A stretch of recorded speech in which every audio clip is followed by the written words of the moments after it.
Good evening. My name is Richard. This is Over and Over and Over Again, and this is the Arsenal Women's Weekly. Apologies for the slight delay in the start time. A few technical issues we just had there, but we seem to have got things sorted, and we are here live.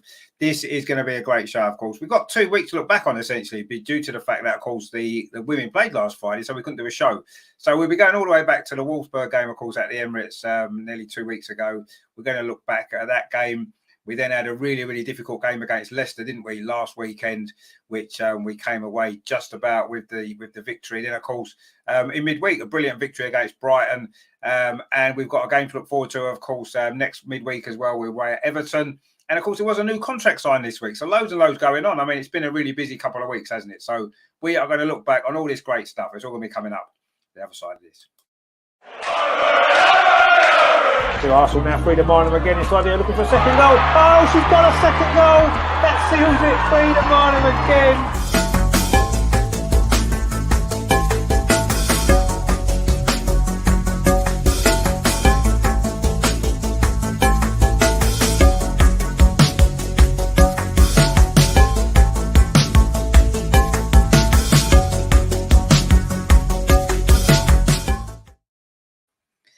And, of course, joining us, as always, it is Andreas. Matt and Amar are going to be along as well. They're always late, so it's fine. But me and Andreas will hold the fort in the meantime. Good to see you. You okay this week? Yeah, good evening, everybody. I'm glad to be back on the show. And as you said, we have a lot to discuss. And, yeah, of course, the result against Wolfsburg was not what we all wanted. But besides the result, everything was positive for us. And, yeah. Okay, let's talk about it. I'm ready. And someone else who's ready, actually, is Matt. Hey, how you doing, Matt? Good to see you. Hi, guys. I'm good. Nice to see you all again. I know it's been a bit of a long time, but I'm happy to be here tonight.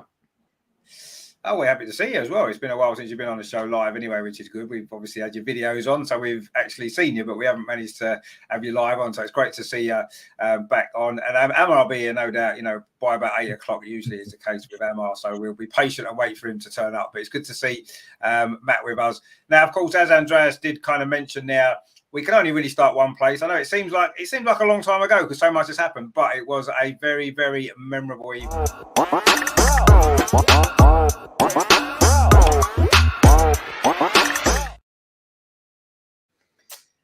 Now, yeah, as Andreas rightly said, everything about the evening except the result was almost perfect, wasn't it? To see 60,000 fans at the Emirates to watch the Arsenal women, who would ever have thought that would ever happen? Even going back a year, just incredible. And not only that, but I felt everything about the whole event was just fantastic. I thought the way the club organised it and went about the whole thing right from the start was fantastic. The atmosphere before the game, during the game, even after the game was fantastic as well. But the most important thing for me was just the way, people say a lot, don't they, in football, the team leave it all out on the pitch. I don't think there's any doubt at all that the girls on that night, 120 minutes or a little bit more with injury time, left absolutely everything on that pitch. They couldn't have given any more.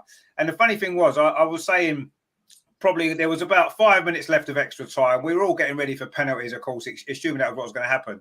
And I actually said, maybe I shouldn't have said it at the time I did, but I said, actually now, the result of this game doesn't really matter as much because they've given everything. They can't have done any more, win or lose or draw the game, whatever it was going to be. They couldn't have done any more. They gave absolutely everything in that game. And I had nothing but pride and yes, I think we're all very, very sort of upset at the end and disappointed we hadn't got the result, but we couldn't feel anything other than pride for the way they played because it was just magnificent. I mean, it was, we know what this team's capable of. We know that they always tend to give everything, don't they? But that went above and beyond anything we could have expected. It was just incredible what they gave in that game. And the fact that we were so close as well. I must admit, I believe we would have probably lost on penalties, actually. I just feel as though we would have done. We were so knackered. We were tired. Players could hardly stand up, let alone get themselves composed to take penalties at the end of all of that. So maybe it wasn't such a bad thing we didn't lose on penalties because that would have probably been worse for the people that miss and what have you. It would have been nice to have had the opportunity, I guess, to go through, but I don't know. I'm nothing but so much pride in everything about the club, the women's football club, the Arsenal women's football club. The way everything about that night was perfect, apart from the goal at the end that they scored. But you know, it was an amazing night to be at, wasn't it? I mean, Andreas, I know obviously we spoke after the game. It was just incredible, wasn't it? What a night that was. It could be a pivotal moment in women's football, I think, in this country. Yes, I'm absolutely sure that in 5 or 10 years, when people look back on the development of women's football, this match will be one to remember for a very long time.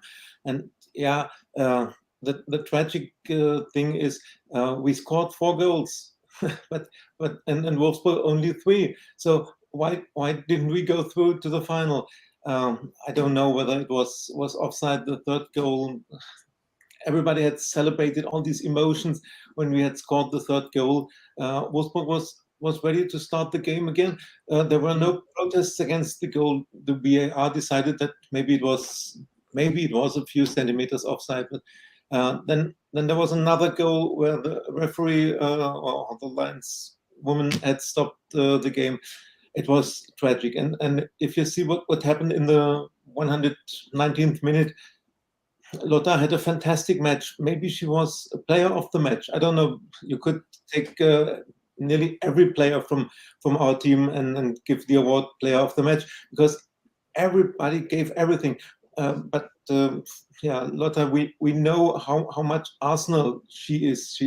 She is Arsenal through and through, and she had a fantastic match. And then making such a mistake, it's really, it's a tragedy. But on the other side, they gave everything. They were all tired. You saw how many of our players were down with cramps and everything. And Wolfsburg came with fresh legs. They had the chance to bring fresh subs in. And the one who got the ball in this situation in 190 minutes was Jule Brandt. She had come in a few minutes before, was totally fresh. And mistakes happen, and there would be no goals in football if players don't make mistakes. If a striker doesn't use a 100% chance, you say, she should have scored. But if a defender or a goalkeeper makes a mistake, then it's a goal. So I would say nothing against Lotta. She had a fantastic match. When it came to the last minutes, I thought, let's take this chance for penalties. Maybe Manu can save 1 or 2 penalty, but we all know how normally a penalty shootout between an English and a German team ends. So we don't know. Would have been good to have the chance, but as you said, being proud about this team, about their performance, and I was proud to be a Gunnar, to be an Arsenal fan in this match, because they could have done more. And if football, if there would be a justice in football, then Arsenal would have gone to the final. The whole story before the match itself, the serious injury for Laura, it all fits perfectly to our bad luck. The whole situation, the whole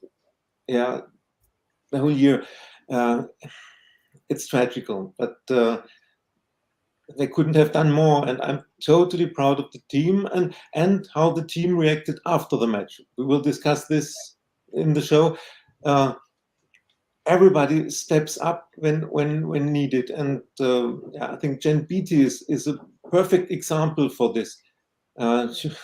She was not supposed to play a lot of minutes during the season, and now she had to play 2 Champions League semifinals, 120 minutes in the second leg. Fantastic, no, absolutely. I mean, Jem Beattie deserves massive credit for the performance that she gave in both of those games. I mean, how she got through extra time when she was dead on her feet at 90 minutes, and I'm thinking, how's she going to last half an hour? But she dug in, and she was brilliant in extra time as well. It wasn't like you could see that she was getting caught out because she was tired. No, she was solid all the way through the game. And how she managed to do that, I do not know. But Many of them. I mean, Steph Catley had to have massage at the end of normal time, at half time and extra time just to get through the game. And they were all running on empty. And it was incredible effort. And yes, I mean, you're right. If there was any justice in football, we would have got through somehow or the other. But that's not how football works, is it? Especially when you're playing a team like Wolfsburg. Unfortunately, you know, you don't often always get what you deserve out of the match. But yeah, we can't have anything but pride and just be so happy with the way that they played, because it was incredible. And talking of incredible, we've got Amar as well. It's not even 8 o'clock yet. Amazing stuff. Good to see you. Yeah, you're right, mate. Yeah, we're really good. We're really good. So, Matt, obviously, we're talking about the Wolfsburg game. I mean, it was just an incredible night, wasn't it, for women's football in this country? 60,000 people at the Emirates, and the atmosphere in the stadium was it was unbelievable, wasn't it? Unbelievable.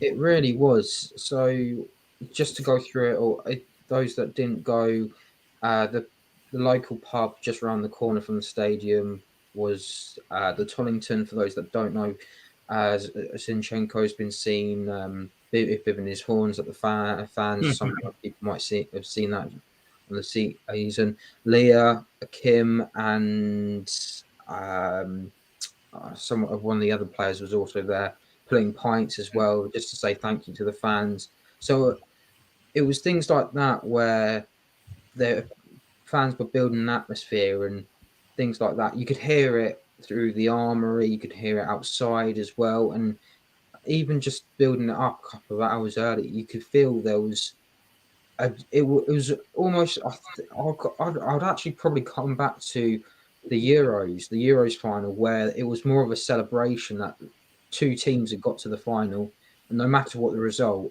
everyone was going to be happy.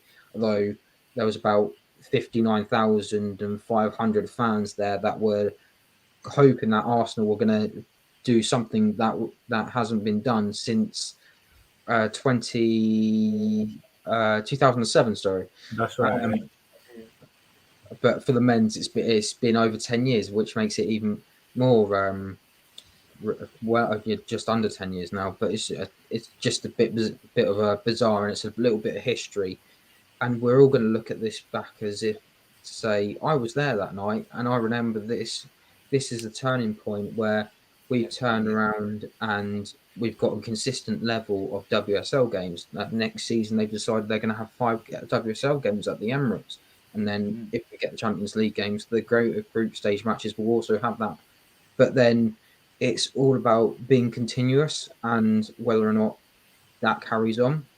So it can't just be a post-Euro boom and then all of a sudden the numbers drop down to say last year it was just over 8,000 attended that game against Wolfsburg. So only 8,000 people witnessed Lotte Moy with the last-minute volley. But this time around, there was more on the line, and credit to the Arsenal marketing team, credit to the ticketing team as well. They really pulled it out of the bag to make sure that every seat was almost full to capacity, which was great to see. The game itself, if you were to look at these two games over the semi-finals, what one would you have thought would have been more entertaining? I would have thought Barcelona versus Chelsea would have been more entertaining. Yeah. The way Barcelona play, you would have thought that they would just completely go out and blitz Chelsea 5-6-0, one leg, and then go into the Nou Camp maybe, and then do what they did to Roma. But it didn't happen that way for whatever reason. But both our semi-finals were very, very competitive, and it was almost like a flip of a coin to see who was going to go through. It was also great to see how far we've developed from last season. Okay, yes, we lost the set last year. It was by the 2 goals. This year it was by the 1 goal. Next year it might be we play Wolfsburg, and if we do qualify, if we play them in the group stages, maybe these are the sort of games that everyone's going to be looking forward to. That the game itself was just unbelievable. Casey showing off her leadership skills as well that she's doing for country. She's really risen to taking that armband to another level throughout, and that was fantastic to see. Noelle, it seems to be she's been compared to being a different person when it comes to Champions League football. I really felt sorry for Laura because, in actual fact, that when Gembetes did score, it was as soon as after that VAR decision, 20 seconds was on the clock just between the time that they kicked off again and by the time that she was on the floor, which is it's not great. But the fact that it happened so instantly like that, it's not a great look. It was almost I can't fault anything because Jem Beattie has been fantastic. She's been really great. She really did deserve that goal. The fact that she was playing up front as well for that first 5 minutes as well. Yeah. And I don't know if you've seen. I was going mad. You know, he took Stina, and it turns out Stina was injured. We didn't know at the time. Yeah. He took Stina off, and he's put Jem Beattie up front. I was saying, Jonas, what are you doing, mate? What are you doing? And then 2 minutes later, she scores. I was like, okay, fair enough. You got it right. I'll let you off. And then stuck her back in defence again. Brilliant. What a great piece of management. She was a striker in her career, which was a bit. Used to be. You would have thought, who do you look? If you look to bring on someone who's placed more forward, you would have thought Michelle Ackerman would have probably gotten a few more minutes than she did in the end. At one point, because Jen was so far on the ground, Taya Goldie was looking like she was about to come on. Leah was giving her a bit of a pep talk as well. So it was almost this team has gone up so many levels since last season, and no matter what, okay, we got the trophy this time around in the Conti Cup. But I think this has been a season of development and closeness, and I don't think, no matter what comes at the end of the season, we can look back at that game and go, that's not the turning point. That's the point where we realised how far we've come in such short space of time, considering everything that's gone on. Absolutely, 100%, and I think that game will always be that, won't it? It will always be that point, and we'll look back on that game, as you said. You know, everyone that was there that night will never forget the fact that we were there on that night when that happened, all of that happened, and it was brilliant. The only thing, I mean, we've kind of touched on it a bit. It maybe slipped my mind a little bit. The VAR nonsense that went on in that game was ridiculous. It really was. That's the only thing that was a downer on the whole game, actually, was the fact that VAR kept getting involved in stuff they didn't need to get involved in. I mean, what was wrong with Jem Beattie's goal? Nothing. There was nothing clearly wrong with it. Why did they need to even check it? There was no reason. They didn't check any of Wolfsburg's goals. None of them. They didn't check them once. They checked all of our goals and decided for some reason that they needed to. I mean, yes, okay, Stina's one you can maybe understand. Was there a little bit of a foul as she ran through it? Well, it wasn't, but you can maybe think, okay, fair enough. Check that the first goal that was. The other one, the offside, I've not even seen a proper replay of it to see if there was an offside in there. I don't think it was offside in the end for that one. I'm not sure about that. You know, the other one, I think Lotzer scored a goal, didn't she? That was disallowed as well for no reason whatsoever. And it was, you know, they wanted to almost like they were determined to, even that penalty at the beginning of the game, that they were so determined to want to give the penalty. They made the referee go to the screen. They was telling her, you've got to look at this again. No, you don't need to look at it again. There's nothing wrong with it. Just get on with the game. And literally from that moment onwards, 2 minutes, it was like literally VAR after VAR. It all seemed to be stuff when it was us that was doing it, whether we were scoring goals, whatever it was us that was involved. There's nothing, Wolfsburg got away with murders in all their goals. I mean, there's probably nothing wrong with their goal. Particularly, I don't suppose there was, but even so, there was nothing wrong with all our goals, but they still decided to check them 50 times, and you know that was the only thing that was winding me up actually. And I can't remember, was there VAR in the first leg? Did they use VAR in the first leg as well? Because I don't remember it.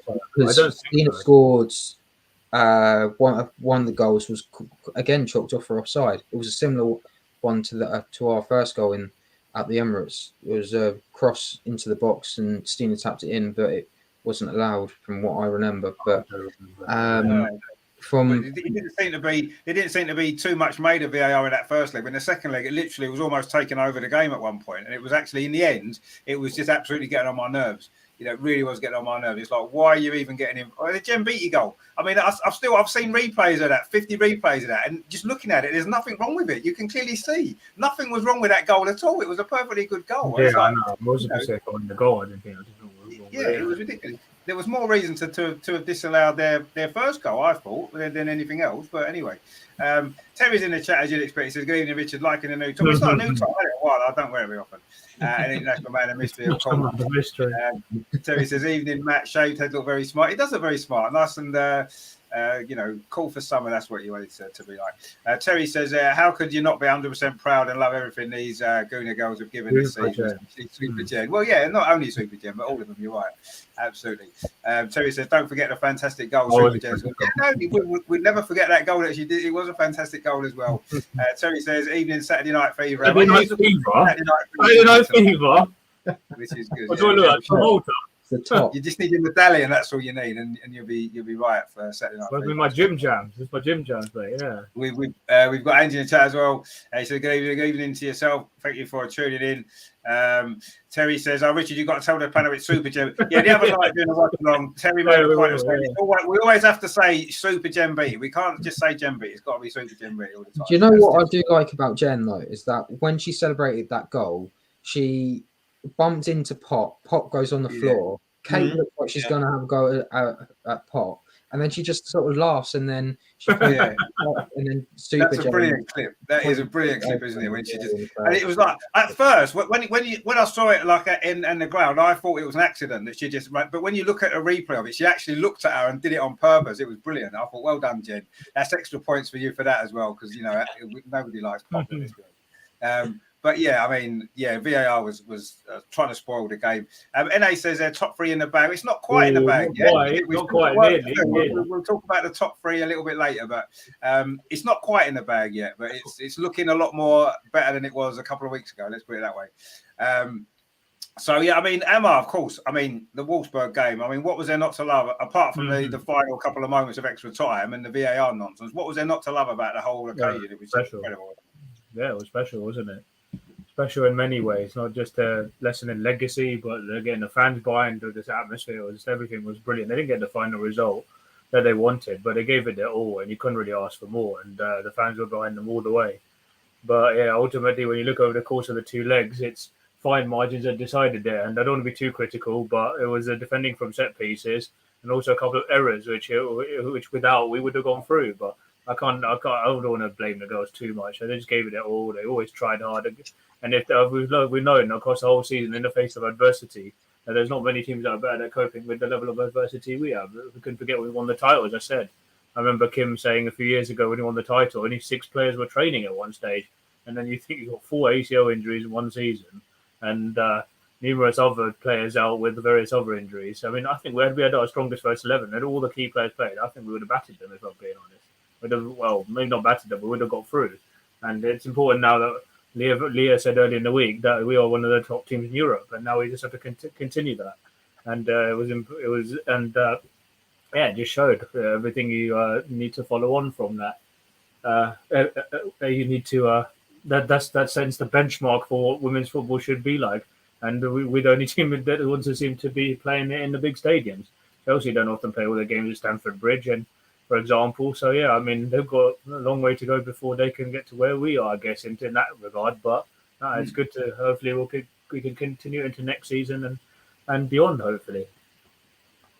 Yeah, I mean, let's hope so. I mean, it's an interesting point, isn't it, about how this team might have done if we hadn't had all the injuries that we've had. You know, if Viv had been fit, if Beth was fit, if Kim and Leah Williamson had played in the semi-final. And it's interesting to speculate what may have happened. But the one thing we can be 100% certain of is whichever 11 players played, they would not have given more in that semi-final than what the 11 who played did and the subs. Whoever was playing, whether it was Viv, whether it was Beth, whoever was playing, they wouldn't have given any more. Yes, they would have had a little bit more quality maybe in certain moments that may have, like you said, small margins, and they may have given us those small margins in our favour. But we won't know that for certain.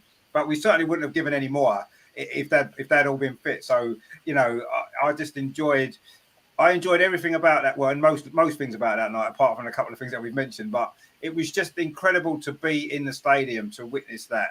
And I'm so glad that I was able to be there and experience that, because it was an amazing moment for women's football in this country. It was an amazing moment for the Arsenal women, and hopefully, as Matt said, it shouldn't be looked on as it's the start of the new kind of era of women's football, hopefully, and it can carry on, because what we don't want is, and I think it was Andreas made that point before about a post-Euros kind of boom. We don't want it just to be that, do we? We want this to carry on, and we want women's football to keep growing and the interest to stay there. And I'm sure it will, because the football this season has been so good that people are going. I think people want to come back again and experience that again. The games at the Emirates, more WSL games at the Emirates next season, and hopefully we can get more and more sellouts and more big crowds in, and that's what we want to see. And I'm sure it will, because there's so much momentum in women's football at the moment, and the Arsenal women have done their bit this season to help that along by performing as well as they've done all throughout the season. It's just been incredible.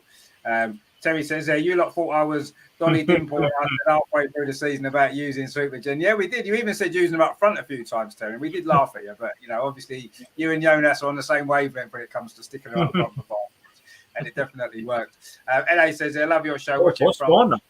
Nice. Fantastic. Good to see you. I hope you're well. Great to see you there. Terry says, remember, Amar, it's Super Gen. Yes. Super Gen beat. Super Gen beat. Yes, we know. Yes. Terry's favourite player, of course. We'll let him off. LA says, my issue with Viv is that she is quite lazy off the ball. Maybe we are better without her. She scored lots of goals, but didn't quite impact the big game. It's an interesting point, and I can understand where you're coming from. Sometimes she looks a bit late. Her style is more laid back than certain players who go charging around all over the pitch. I wouldn't describe her as lazy off the ball. I understand why you could say that, but I don't think she's lazy off the ball. And I think her quality in those games could have made a difference for us in those semi-final potentially had she played, because she has got the quality to score a goal, create a goal, do something. Same as Beth, and they were the big misses, but even Kim and Leah could have made a difference. We'll never know, will we? We can't speculate. They wasn't playing, and we got on with it, and we gave everything that we could. It just didn't. It wasn't quite enough, was it? In the end, and that's football, isn't it? We can't. It's the way it is. And had we got through, we would have faced a real big test in the final, wouldn't we, against Barcelona with a depleted team that would have been running on empty by that point even more. Yeah. But the important thing was, after the Wolfsburg game and all the euphoria of the night, the big crowd and everything else, we then had very, very short turnaround with the injured players that we had. We then had to play an informed Leicester side last Friday, which is why we didn't have the show. And that turned out to be quite an interesting game.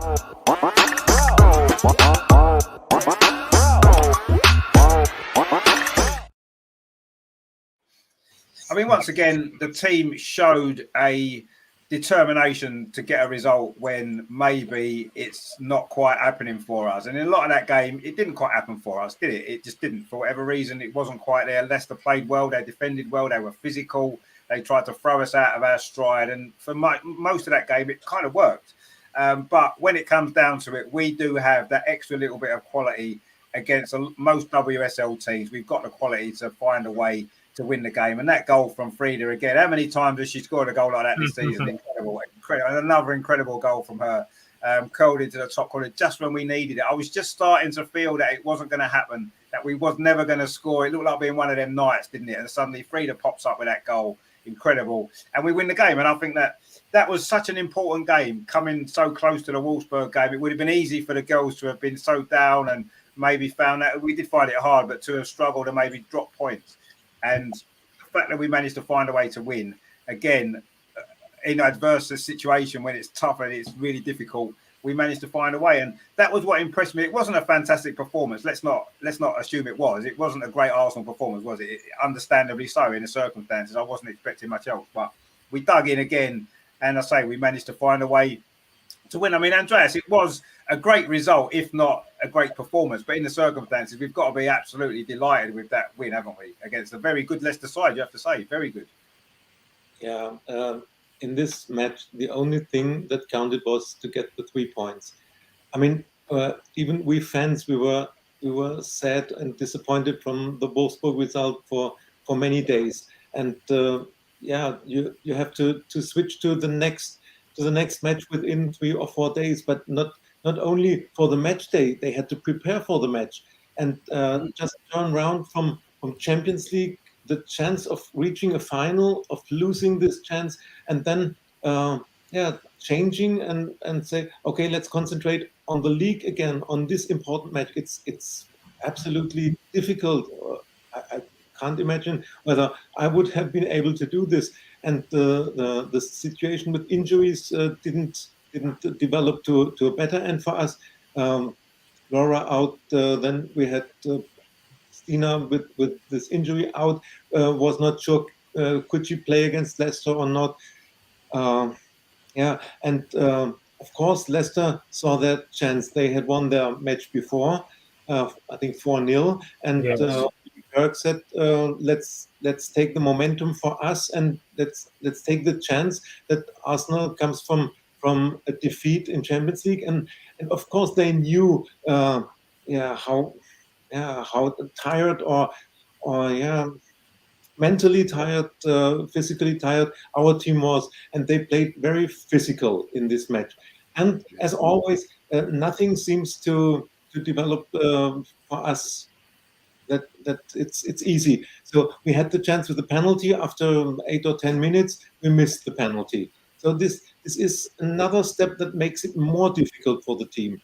And unbelievable how every player stepped up, how they developed. And when you were talking about the situation, if all our injured players were there for the match, we could have won every title. So you don't know whether all the players that are now playing would have developed like they did. I think players like Frida or Victoria, fantastic how quick she fitted in, and how they stepped up in a situation when they were needed. And once again it was Frida with a fantastic goal. But I think the assist came from Jodie Taylor. What did everybody think when we signed Jodie for the rest of the season?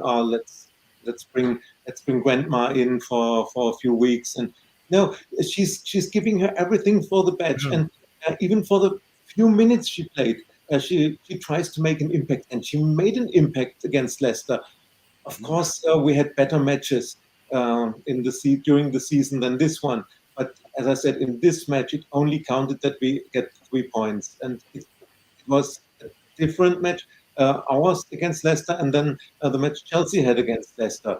Because Chelsea was nearly 2 weeks between the Champions League out and the Leicester match. Ours was 4 days. So all the credit, all the respect for the girls, how they stepped up, how they played and took this challenge. So I think we can be proud about this match too, that we have won this match and that we are still in the race for Champions League. It's so mentally so difficult situation, losing the Champions League, knowing that you have lost the league, but fighting for the third place in the league with 100% effort and resilience. It's just fantastic. I can only be proud of the team, also for the Leicester game. Yeah, exactly. I mean, I've said it loads of times before this season. It doesn't matter if you win 1-0 or you win 8-0. In certain games in the season, you just have to win, and that was a game that we just had to win, and we did find a way. And I agree with you. I was really proud of the way that they responded in that game. It wasn't the greatest performance ever. No, we understand that, we know that, and that's fine.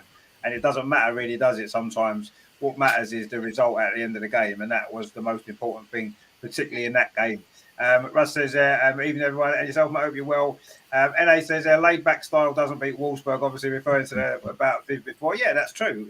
It probably doesn't. You're right, because they're a very physical team as well. But we'll never know if we would have made a difference or not. So let's go with the players that played and be proud of them rather than thinking of the ones who couldn't play and what difference they may have made. Wayne says, on the topic of Viv, is she still an Arsenal player next season? Because I remember her signing a 1-year extension. What does that mean for next season? Well, because she's been injured, she's not really played much this season. She's not going to be fit for the start of next season anyway. So the likelihood is she's going to sign for at least another season, the next season, and then we'll see. Beyond that, we'll have to wait and see what happens. But yeah, she needs to get fit and playing again before she can even contemplate leaving and moving somewhere else. So that's going to be the main priority, isn't it? NA says, Grandma Taylor. Yeah, she is. But she did make a big impact in the Leicester game, and she has done in the game that she's played. I think she's done well. So yes, she's a bit of a grandma. We'll give her that, but she's doing well, isn't she? Terry says, as Richard said earlier, not one of these girls has left each other or in trouble. No, they're absolutely right. They're absolutely true. Wayne says, is this bitter of me? I'd rather Chelsea win the league than United, because last season we was one away. If United Wrexham wins it, it'll annoy me. I understand what you're saying, because yes, we were so close last year, and we've been ahead of Manchester United forever. and they've suddenly come, not so much out of nowhere, but they've suddenly put together a season that has been incredible, and now they're in for a great chance of winning the league. But would we want Chelsea to win it though? I don't know. I'm sick of Chelsea winning things. I'm not really sure. It's a difficult one, isn't it? I'd rather neither of them win it. They both lose all their games, and we sneak up and win it on the outside. That's the ideal scenario, isn't it? You never know. You never know. We win our other two games. United lose all their games. Chelsea lose, and we end up winning it. You never know. It's possible. It's probably not really. We beat Chelsea. They lose to Reading. We beat Everton and Aston Villa, and you never know. Well, exactly. They lost to Reading last year, didn't they, Chelsea? So who knows? Anything's possible, you said. But yeah, let's be honest, it's probably unlikely. And I think it is going to be Chelsea or Man U. Probably Chelsea, looking at it now, that's going to win the league. But we can stop them by beating them next week. That's what we want to do, don't we? Because we want to have a say in the title one way or the other. Mm-hmm. And yes, if us beating Chelsea hands the title to United, then so be it. I'll take that rather than I'll take that. Beat Chelsea. So yeah, we'll take that, won't we? Hopefully United will lose to Man. See, the ideal scenario is we beat Chelsea, City beat United.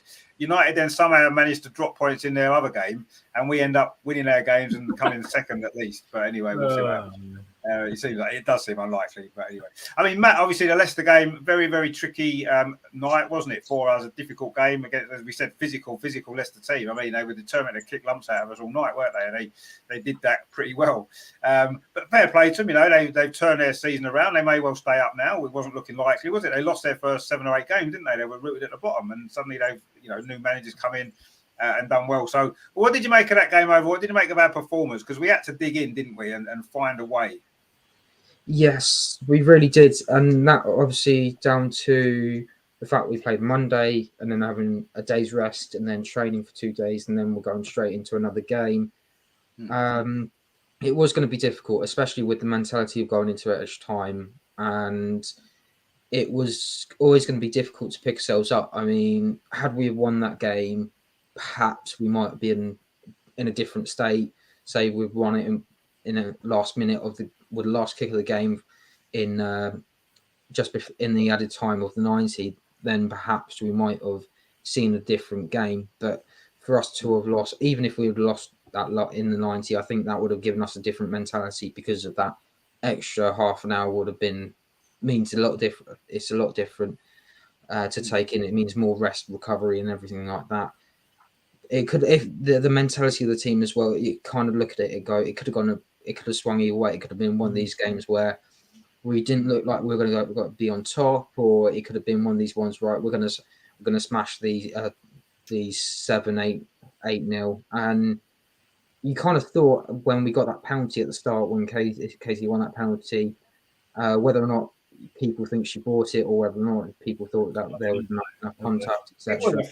It was a foul. Whether she bought it or not, it was still a foul, wasn't it? It's a foul. She stuck a leg out at the end of the day. And the problem I have with it, usually when Casey goes and steps up for those type of penalties, she goes and volleys it into the top corner. Well, not exactly volleys it, but she launches it into one of the top corners. And she instead, for whatever reason, I don't know if it was because of the fact fatigue was perhaps on her mind, the fact that perhaps she'd made up her mind up deciding on where to go for her penalty against Wolfsburg.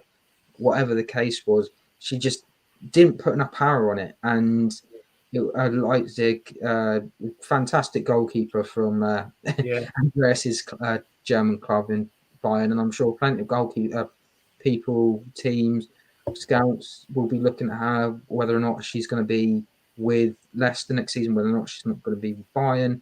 Be interesting to see, because she's really done really well with Leicester. Ruby Mace as well, she's done really well. A lot of this mentality and change around at Leicester has been down to the players that were brought in January. If you look at, say, a Tottenham in their January business, they only brought in 2 players, Mana and Beth England. Beth England scoring the goals, Mana's not even playing at the moment. That's how bad it is. And you look at where they are on the table. You look at Leicester. Leicester have brought in Ruby Mace and Leipzig and 2 other players as well to help them out. And that's essentially got them points, and they're almost at the point where they can safely say they're at, I would say probably about 15 points keeps you up at the moment. Reading have the most difficult games, if I'm honest, and I think it was one of those ones where you thought, who's going to get the goal first? And I think we were all relieved when Frida Marnham goes and hits that from outside the box, because you look at it and you just think something's going to have to give. It did. She still frustrates me, because there's at times there's 3 or 4 times in the matches where she'll just go for the outside of the box shot when there's either Victoria on the right hand side, she's free, or Katie McCabe on the left hand side, free, crossing, and it's just simple things like that she can work on. But it's just when it happens, and it's a great feeling. But when it doesn't work, at least she's getting them on target compared to someone like a Lauren James. Lauren James seems to always spoon it wide, or it hits it over, or it just the keeper just manages it. It's just like slowly trickling towards the goalkeepers. The goalkeeper's just like, oh, okay, I can do my resting Pickford face and just sort of jump on the ball. But honestly, that was the type of game that you probably expect on maybe the top 2 fighting it out. You wouldn't expect it between a relegation team, relegation threatened team, and a team still fighting it out for potentially what could be a title, what potentially could be a Champions League space. And I think it was great that we finally got the goal. It was almost very reminiscent that last chance saloon seems to be, when in doubt, shooting outside the box. Yeah. We'll give it when in doubt, just give it to Frida to shoot from outside the box. Well, she's got the capabilities of sticking them in, isn't she? She scored she got goal of the month for it. So it's not like a plan A, plan B, a plan C. It's almost like, when in doubt, last minute, instead of putting Super Jen up top, I just have someone on the edge of the box, have a shot, and hopefully it goes in. And we've gotten away with it so far, and hopefully it continues towards the end of the season. Yeah, I mean, to be fair, I agree with you about Frida to a certain degree. Sometimes she gets into really good positions, and sometimes she should shoot and she'll choose to pass. Other times she should pass and she chooses to shoot and makes the wrong decision sometimes, doesn't she, in that fight? But, she's still a young player. She's still learning. And to be fair, she's had a fantastic season. She's scored some amazing goals. She's almost taken over from Katie, hasn't she, of scoring the best goal of the season. It used to be Katie every season. Now, Frida stepped up. She's got 4 or 5 this season alone. That's going to be in contenders for goal of the season. So, but yeah, she can be a bit frustrating. I agree. And sometimes you're sort of putting your hair out, aren't you? Why didn't you pass it? Or why didn't you shoot and stuff like that? But anyway, she's got so many great goals, and she definitely got a big goal last week. So we'll let her off that one certainly. And she's been doing it regularly all season. But yeah, it was one of them games where we was hoping and praying we were going to find something from somewhere, and it was, a shot from I think she was just inside the box, maybe, or just on the very edge, wasn't she, when she hit it? But yeah, fantastic goal. And that's what she hit the bar of a free kick as well. I mean, the second half, it was just literally Frida against Leipzig, wasn't it, pretty much, for 45 minutes? She was just everywhere shooting and firing balls at the box and everything. So, but it was great, and it was a great win. Not necessarily, I'd say, the greatest performance. I mean, Emma, you must have been happy with the result in the end of the Leicester game, if not the performance overall, which was not unexpected, was it? We were going to have a bit of a come down from the Wolfsburg game. It was inevitable, but we got the job done. Yeah, it's ultimately what we had to do, wasn't it? I mean, it was never going to be easy. They were very resilient. You can see what the job that Willie Kirk has done with them. They're really rapidly improving side, very difficult to break down. And ultimately, we had to take a moment of magic to ultimately break them down. And I know we missed a penalty. We were largely frustrated and going to good areas. I think I should also a good shout out to Sabrina as well. A couple of crucial saves kept us in there. They could easily have gone behind in that game. A couple of interventions to deny Hannah Kane. I'm not sure it was on both occasions, but it was certainly on one occasion. But then, we did well to see out. Could have doubled the lead. I don't know what the official, where they got 10 added minutes onto the end of the game was, because I thought it was actually ridiculous. So it goes 120 minutes, it goes another 100 minutes on 4 days after. And then you think of all the injury crisis we had. What was they thinking? There wasn't that much at the stoppages that they had. That was, again, we actually think, where did they get that from? I mean, honestly, I don't know. But luckily, we were able to see it out. We did it without much ado. And we got the vital 3 points and the clean sheet, which I think overall the performance merited, and that was a good response. And as I said, you have to give a lot of credit to Leicester and the job Willie Kirk's done there. And I think they'll be all but safe. And we did what we had to do. And I'd also like to say apologies if I was not concentrating in the background as well, because I was kind of following the Bayern game in the background, and I was hoping that they would hold on. And they have done. So that's good. I'm happy for Andreas. They've actually managed to win as well. So Just a shout out for that as well. Is it finished? Good stuff. Yeah, it's finished 1-0 to Bayern. Good. 97th minute, it was added on, but 7 added minutes, but they won. So yeah, Okay. Wow. Very good. Exciting. I'm happy for Andreas. So yeah, sorry if I wasn't paying attention, but yeah, no, I was following the Bayern game a bit in the background. No, that's fine. Terry says if United win it, it'll be a nice parting gift from Russo leaving Man U before coming to the Goonie goes. Yeah, potentially it might be. We'll see what happens there. I'm sure that she'll like to win the league. NA says it makes a good point as well. 22-23 has been a truly step up for Arsenal as a whole. We're getting results in games we otherwise wouldn't have in previous seasons, and we're really standing up against the physical teams. Yeah, 100%. That's been the biggest change for me. We've seen it, haven't we, in the big games against the big physical teams.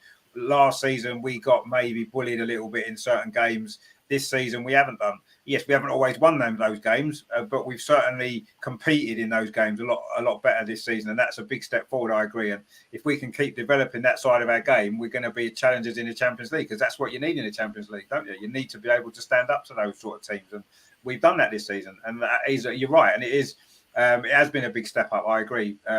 For everybody to be able to do that, and you know, whether that was because they were training with the lads teams, wasn't they, at the start of the season and stuff like that. You know, these little things can make a big difference, and maybe that's one of the things. And it's certainly, you can see it on the pitch how much more we're able to deal with that type of team, and we give as good as we get in a lot of the games we have this season, haven't we? Which is good to see. You know, we've been a bit more physical as a team anyway this season, I think, and it's certainly done well for us. Terry says, another Frida firework. How many times has she done it this season for us? So I forgive her for all the times she did pass. Yeah, I think we'll all forgive her for the time she doesn't pass when she sticks one in the top corner and wins us a game. We don't mind. But yeah, she can be a little bit frustrating at times. But there you go. Terry says, Sky doing what Sky do best. Cramming the games in money. Yeah, exactly, 100%. Yeah, we've said this plenty of times. Unfortunately, that is what they do, and that's what they've done. You know, I mean, of all the teams to play on the Friday night last week, they picked the team that played on Monday night in the Champions League with extra time. They didn't pick a team that didn't play the weekend at all. No, they play us. They pick us to play on a Friday. No, don't let us play on a Sunday. They pick the game, put us on a Sunday night when we've got plenty of time to recover. No, they stuck us on a Friday. So well done, Sky. And we won anyway. So you're trying to stop us from winning games, but it didn't work. And then 5 days later, Brighton. 5 days later, Brighton. Yeah, you'll have to try harder, won't you, next time, Sky, if you're going to stop us winning. You're going to have to do a bit better than that, because, you know, you can try all you like, but we're going to fight all the way. But, yeah, ridiculous decision for us to play on it. Put a game on a Friday if you want. I don't like Friday games, but put one if you have to. But don't put us there when we played on Monday. You know what I mean? It's ridiculous. Anyway, it doesn't matter, does it? NA says Frida hates buying keepers. But, yeah, maybe that's what her thing is. Maybe she wants to score against every single German goalkeeper she can find. Buying keepers. So, yeah, maybe. She certainly banged in two of the greatest goals this season against them two, didn't she? So you have to be for that. But she's got plenty of goals against everybody this season. So, you know, it's not just a German goalkeeper, it's a Bayern goalkeeper. She tends to score against everybody. Which is great, and we love her for that. And of course, again, a quick turnaround. Now, what I liked before the Brighton game was Jonas said he was going to give him a couple of days off, didn't he? And I think you saw the difference that made, because we went to Brighton and that first half was absolutely unbelievable.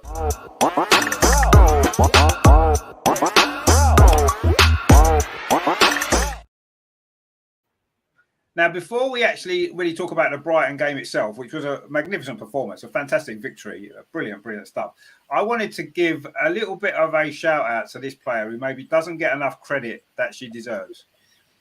I think Stina has been incredible most of the season, but certainly since the turn of the year, she has been just fantastic. And you have to say that her performance, I mean, I don't know what she's got to do, honestly, to win player of the match. I don't know what she's got to do. Because what I didn't understand, right? Yes, Victoria played well against Brighton. She had a great game. There's no doubt about that. And no one's trying to say she didn't play well, Victoria. But in that first half, Stina was full on Haaland mode. Brighton just could not handle her. She scored 2 goals. She had one that shouldn't have been disallowed that was disallowed. She hit across the bar. They could not live with her. She was unplayable for 45 minutes, right? Yes, in the second half, slightly different. The game was won. We didn't put as much emphasis on attacking. She had 1 or 2 chances.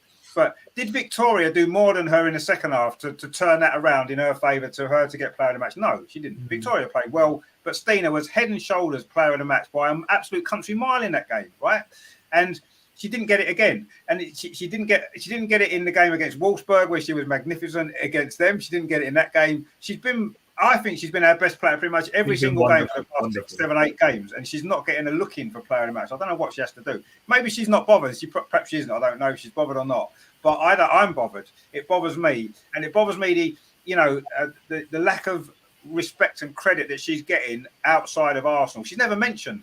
When they talk about the best players this season, she's not been mentioned. She's not even been mentioned. Even as one of the best players for Arsenal, she's not even mentioned. And yet she's up there. She scored 18 goals this season. She's had to play more games than she would have been expecting to play because of the injuries. She's had to play every single week. She's had to struggle through injuries that she's had recently. And there she is every week, working so hard, running constantly all game. And the goals are flying in for her now. And that first half against Brighton, she was absolutely magnificent. That was an incredible performance. And just that was her best 45 minutes since she's been at Arsenal. Probably the best 45 minutes of her career, I wouldn't be surprised. Because Brighton just they couldn't get near her. They couldn't lay a finger on her. She was just everywhere. And literally she denied a hat-trick in 10 minutes by a ridiculous decision by the linesman, who should hang his head in shame for that, disallowing that goal. When you look at the decisions that there was in the Wolfsburg game with VAR that spent 5 minutes deciding whether a goal was offside or not, he put his flag up straight away and she was like about 4 yards onside. Ridiculous. Yeah, she was, yeah. But 2 yards. They should have put a match ball anyway, because she did get a hat-trick. We all know that was a goal. It was a legitimate goal. It should have counted. But she was magnificent. But the performance of the team, you have to say, in that Brighton game, we looked refreshed, didn't we, after the break that we'd had? We came in, yes, it was unfortunate with Leah Wolty pulling out in the warm-up or just before the warm-up with an illness, which was my mind went back to the Birmingham game last season when she had to pull out in the warm-up, and we saw what happened. We couldn't reorganise and we lost that game. And I was a bit worried beforehand, is the same going to happen again? Because Brighton have picked up their form in recent weeks. And I was a little bit worried, thinking, oh my God, this could be a nightmare. But we played, that first half was one of the best 45 minutes of football I think we've played for a very long time. We just absolutely put them to pieces. We scored 4, we could have scored 8. It was just incredible stuff. 10, yeah. Every time we came forward, I thought we're going to score another goal here. And of course, Stina led the way with those 2 early goals, which settled us down. But yeah, I mean, Andreas, that first half in particular it was a brilliant performance, wasn't it? It was such a joy to watch. Some of the football we played was just one touch passing, bang, bang, brilliant. Yeah, what can I add? You said everything. Stina, the turning point for her, I think, was the Conti Cup final. Scoring in this important match, I think this changed a lot for her mentally. And since this match, she's scoring regularly. And when you look back at the Wolfsburg game, how could Jill Roth be player of the match? Of course, she's one goal, but she never was player of the match. Stina was far ahead of her. And she was. She doesn't get the credit from outside. She gets the credit from the Arsenal fans, yes. But she's underrated from every pundit, from every expert who's commentating.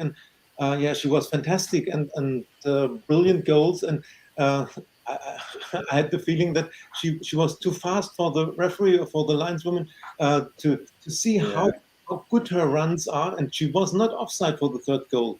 It was a clear regular goal. But the performance of the team was fantastic. And once again, the reaction from the team. Losing Leon, being unwell, and such an important player. And we look at our lineup. We don't have a holding midfielder in the team now.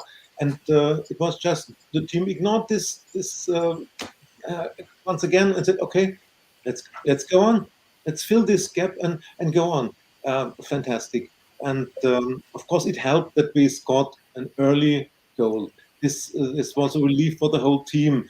Don't know whether our performance against Brighton would have been as good as it was if we went 0-0 for 30 or 40 minutes. But nevertheless, it's this is part of the game. When you have a chance and score like Stina did, this helps the whole team. And it was like an explosion from the performance. It has freed their minds. And we should have been 5-0, 6-0 up at halftime. And of course, that you can't continue playing this firework in the second half. I thought maybe it will end 4-1 or so. I thought at halftime, because it was clear that we go and calm down and rest a little bit. Jonas would bring in subs. Would bring in the kids from the bench, and of course, it was a brilliant match, a well-deserved win. We scored 4 goals, and we are still in the race for the third place. And this match and the way we won at Brighton, this will help the team once again, because they saw what is possible with being rested 2 or 3 days. Having 2 days off helped every player, I'm sure. And Jonas has learned a lot and developed himself as a manager, as a coach in this season. I don't know whether he would have been able to react at the beginning of the season like he does now. He has the feeling for the team, and every player understands what he wants from them. So all the credits for this match, and it was a brilliant performance. Of course, we could have scored more for the goal difference, but we have the better goal difference compared to City, and maybe this will be decisive in the end. So everything was perfect on this evening. It was, yeah. I mean, it was. I mean, I agree. At half time, I wasn't expecting us to go out and score another 4. We were just going to manage the game in the second half, wasn't we? We got a bit sloppy at times. Could have conceded 1 or 2. We, had to defend a little bit deeper in the second half. But yeah, I wasn't too bothered. It was nice to have a second half where we could just be relaxed for a change and just not have to worry about the result, because the game was done and we'd won, and that was nice. It was nice to get that, wasn't it, for a change? Terry says Stina is still rubbish. Yeah, she is. He's only joking. We love Stina. Terry loves Stina as well. And Terry said, "Is that Stina sitting on Matt's shoulder?" I believe it is. Yes. Yes. It's always good to see Stina. Yes. Here we go. Look at that. Brilliant. From May as well. Look, fantastic. So yeah, it is. NA says, "I'm still a big critic of Stina's because of her missing big chances. But credit where credit's due. She stepped up when we needed her. Yeah, exactly. I mean, yes, she had a spell this season when she did miss a lot of big chances. I agree, and her confidence seemed to have gone.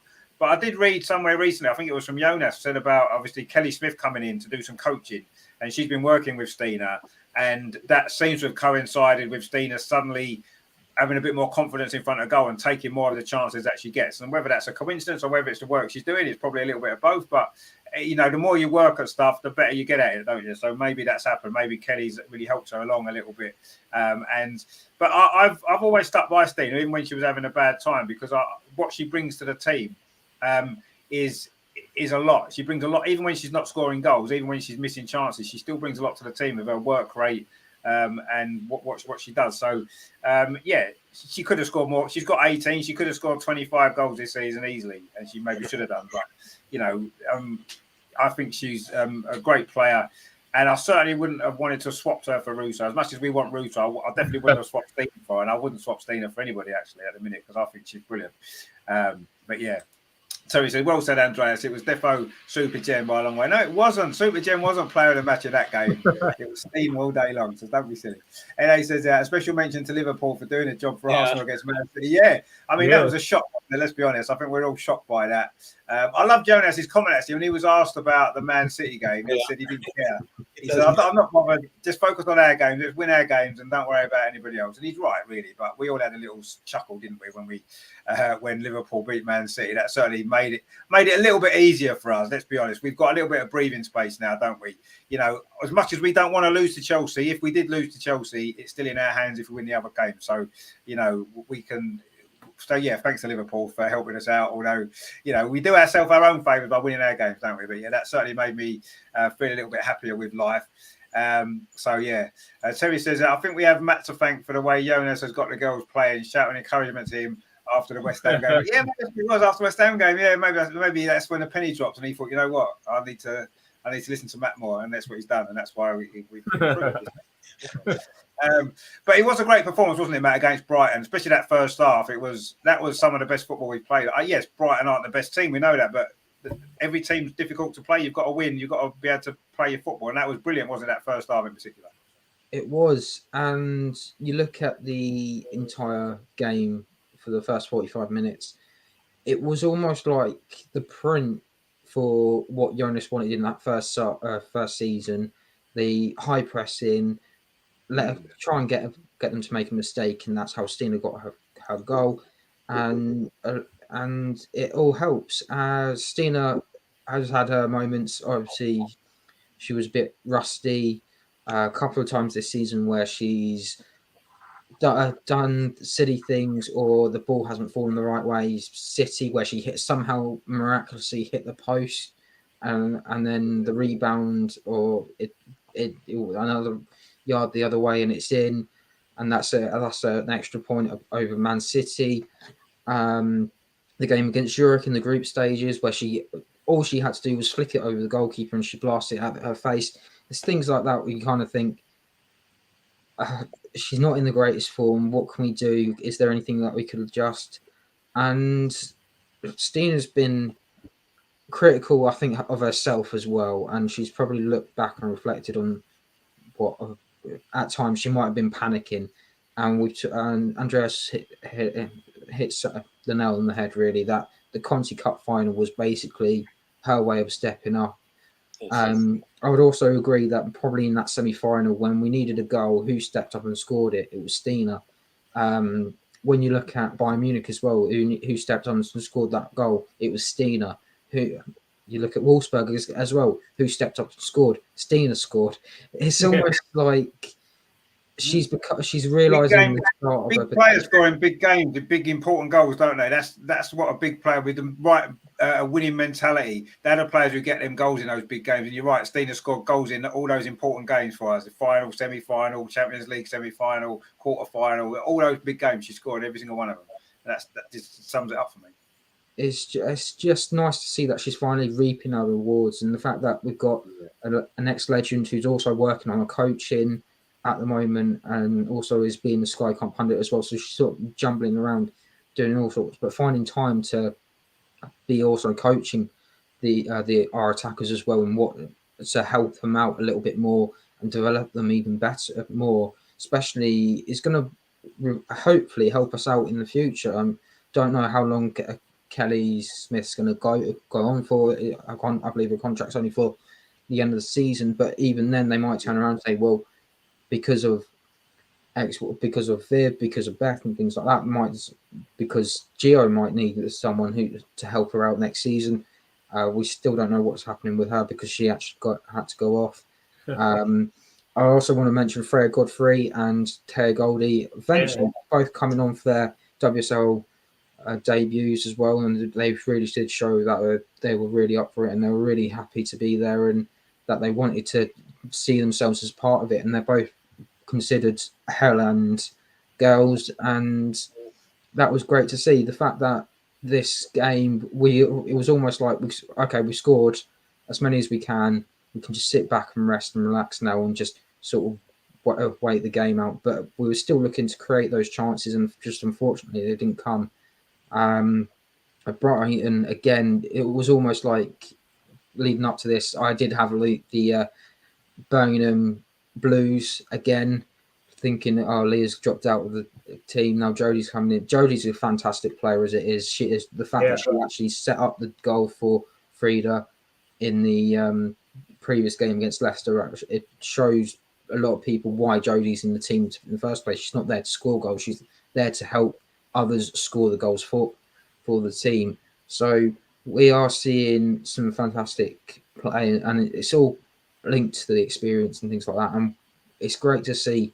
But if I was honest, I think a lot of us probably wanted a few more just to make sure that the game is safe, keep that goal difference up a little bit. I know Man City don't have a great goal difference compared to us, but if it was, say, a 3-horse race, a 4-horse race for that, and someone ends up going out, I'd rather us be in there, and it'll be a tight block between both Manchester clubs. I mean, I think we're 8 goal difference behind Manchester United. So that could all change in that weekend when we play Chelsea, they play Man City. They lose 3 or 4 to Man City. We beat Chelsea 3 or 4. That's that goal difference gone. And then we end up finishing above them. So, 4 goals against Brighton's enough, really. But yeah, no, I mean, we could have gone on and got some more goals. But I think in the situation that we're in with the players, I think their physical, mental health is a little bit shaky at the minute, and it wasn't worth risking more injuries, was it? I mean, in the end, Gio picked up an injury in the second half anyway, didn't she? Having just come on. So, it was the right thing that we did. We didn't overly exert ourselves in the second half too much, and we got the job done in a really, really professional way. Terry says, I love Stina, but I do prefer it when you talk about Super Gem BE. No, we need to talk about Stina because she's not talked about enough. But, Super Gem BE is talked about all the time, especially by you, Terry. So, we need to talk about Stina a bit more. Super Stina is what we're going to call her because she's been Super Stina, certainly for a while. Terry says, Stina must be an absolute nightmare for defenders. As you know, she makes some killer runs in and out of the box. But you need to play more inside the box, like I said. No, exactly. Yeah, you're right, inside the box. I mean, she must be a nightmare for defenders, absolutely, because she's always on the move, She's looking in, getting behind, whether it's to go wide through the middle. And maybe she does need to be inside the box more often to get on the end of things more. But she's done that more lately, as you said, the goal against Bayern Munich, a header inside the 6-yard box, the first goal in the first day against Wolfsburg, inside the 6-yard box, tapping it in. So she's getting there more now, isn't she? Yeah. And I think if she does that next season, she'll score 25, 30 goals if she gets herself more in the box with the movement that she's got and stuff like that. So, you're right. Absolutely right. The Brighton game, you must have enjoyed that. It was quite good fun, wasn't it? Especially that first half. Yeah, we did what we had to do ultimately. And once we scored the first goal, there was no looking back. As you say, I think she's extremely underrated. She gives a lot to the team. She always gives it all, even when the times are going difficult for her. She's still the right team. Yeah. Her players around her to lift her up. I think particularly being with Frida around her, they link up superbly well together.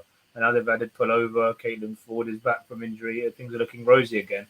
And I think, as you say, if she can just stay fit and be as clinical as she's been since the Conti Cup final, she could well be 20-25 goals next season. Yeah, she should have had a hat-trick. Could easily have had 4 or 5. And we could easily have had 10 overall because of the pathetic goal officiating that disallowed a hat-trick goal. She hit the bar, had to hit the side netting, and then in the second half as well, Megan Walsh made a few excellent saves to keep the scoreline from being even more embarrassing for Brighton. But we did what we had to do. It was a professional job. Now we move on, and they got some time. I think Jonas was saying he's not going to see the squad again until Monday before the Everton game. So, we're in a good position. Goal difference is much better than Man City's, and hopefully we can see it through and get back into Europe next season.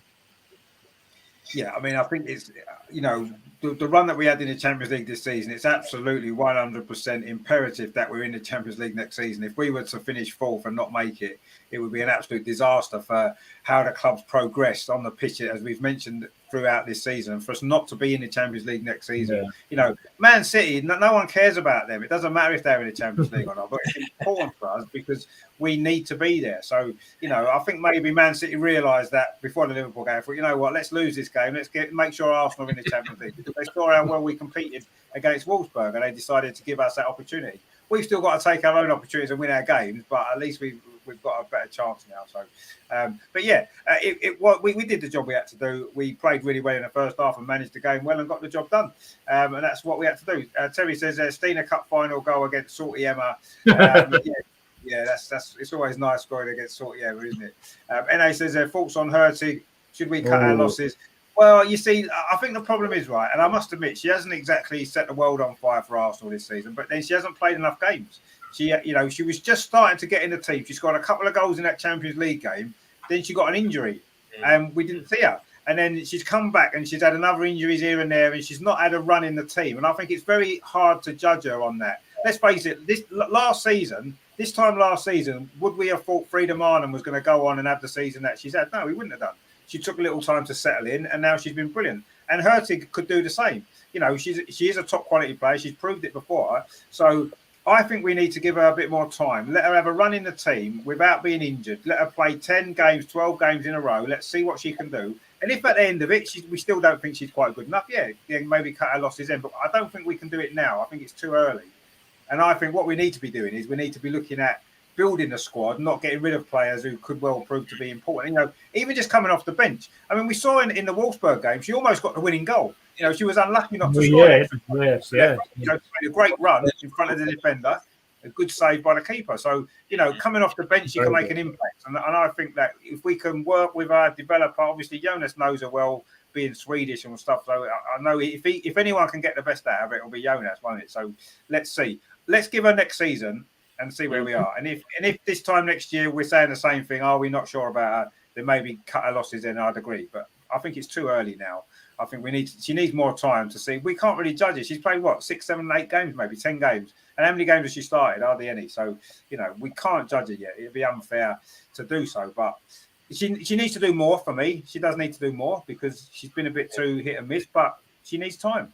It's a new country, a new league. She needs to settle in first. So let's not get on Lena's back. Let's give her support and let's hope that she can. She might have a Freedom Arnhem season next year, mightn't she? She scores 15 goals, and we'll all be saying, "Wow, what a player!" So let's give her time. Na says Juventus fans are bragging about having upgraded her team with Beerenstein. I'm not sure. Player I feel we should have signed from Bayern. No. I mean, Beerenstein's a great player. Don't get me wrong, she is. Andreas doesn't think so. Enough. I mean, you saw probably more of her than what we have. Is that an upgrade on her team? She's probably played more football. She did score against us in the Champions League, didn't she? So no, yeah, she did, didn't she? Beerenstein did score against us, didn't she? Yeah, she did. Beerenstein, yeah, against us, yeah. So she's a decent player. Beerenstein, don't get me wrong, she's a good player. I wouldn't say they don't play a similar role though, do they? Hurtig and Beerenstein. I think they're slightly different sort of players to maybe compare them. But I mean, Juventus fans can say what they like. I'm not bothered. Hurtig's been injured for us, and that's the way it is. And maybe it didn't work out for Juventus for different reasons. Not all players work, do they, at different clubs? I don't think it means she's not a great player just because she had one bad experience at a club that didn't work. She needs to do more at Arsenal, but let's give her time. That's what I would say. Terry says, look how Super Gem Beatty has been this season. Who would have thought it apart from me? No, we didn't expect her to play this season much, did we? And she's had to come in and play due to injuries. He talks about me being in love with Rafa. He's in love with Jen. He doesn't deny it, though, does he? He's never denied being in love with Jen Beatty. Everybody knows he is, so it's fine. He's not wrong, is he? We've got Magnificent Jaffa to chat in. He says, "Hey, Richard and the panel. I hope you guys are doing well." Yeah, we're doing very well, my friend. Good to see you. Hope you're all well as well. And yeah, I hope you're enjoying the show. So, of course, Brighton was a great result and a great victory, and we loved all of that, which is great. And yeah, as Andreas mentioned earlier on in the show, we bounced back really well from that Wolfsburg game. 2 wins out of 2, which is what we needed to do. And we've given ourselves a great chance of not only the top 3, which we know is so important, but we are still in the title race. We are still just hanging on by a thread. We need other teams to lose games and drop points, but it's out of our hands, but we can just keep winning our games. If we, as Jonas said, we win all our games, we'll finish as high as it's possible to finish, and that's the way it is. And whether that's first, second, or third, or hopefully not fourth, then that'll be the way it is. But we shall see. Now, of course, apart from the games this week, there was some other big news which was announced yesterday, although it had been sorted out a few weeks ago. It was very good news for us all, especially for Matt.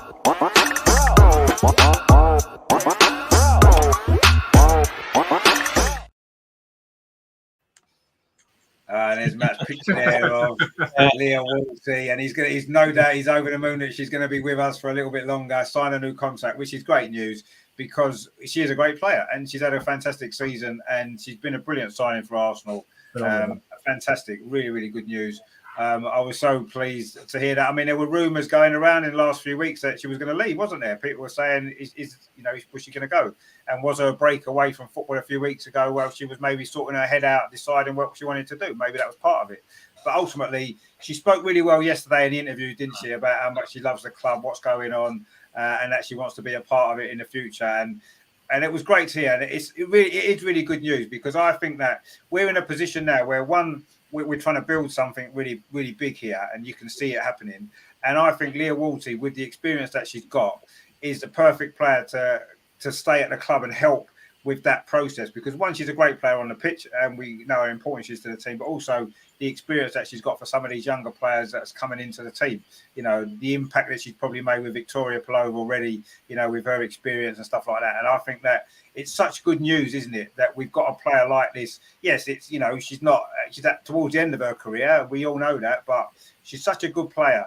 Andreas, I think we're all, obviously not maybe quite as happy as Matt was, but we're all delighted, wasn't we, yesterday when the news was announced that she's staying for a little bit longer, a few more years.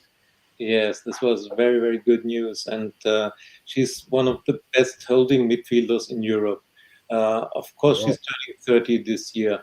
And we know that she has only about 3 more years on this level in her career. But she's so important for the team.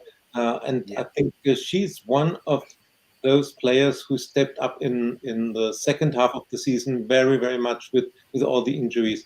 She's not only playing her number 6 role as holding midfield, she's also filling in the role from Kim very often in midfield, and she's with her experience, she's a leader for the younger players like Victoria or Catherine Kuhl, and yeah, she's so important, and I think I've never seen her better than in the 2 legs against Wolfsburg. She was so important, so good what she was doing in midfield, and I'm really happy that she stays. And the way she was talking in these clips after her signing shows why she stays. It's this family feeling, she said, and yeah, how could you leave a club with such a development?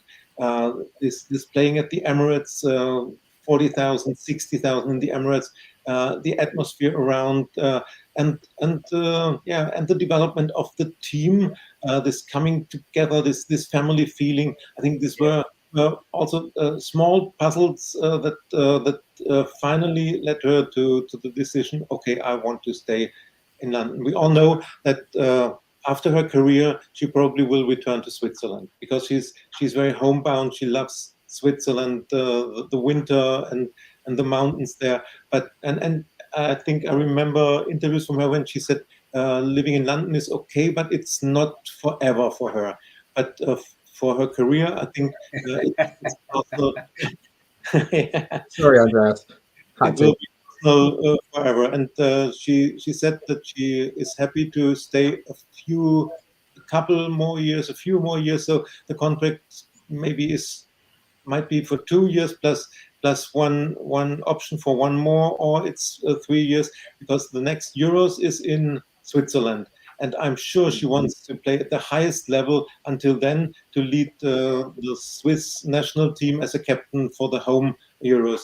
And maybe then she will retire from the national team and have 1 more year or so at Arsenal, like Kim does. But yeah, for us, it's just great, as she's a role model for the young players, and she's so important for our midfield. And I remember an interview from was someone who said the Arsenal women's team is a different team with Leah on the pitch, and that was my concern when she couldn't play against Brighton. But she's really, really important, and I'm glad that she stays. She will be a very important part in the next season for the development of the team and the aims that everybody wants to reach. So very, very good news that she stays. Oh, it is, yeah, absolutely. I mean, I know Matt's obviously disappointed that Leah Walt's staying. Show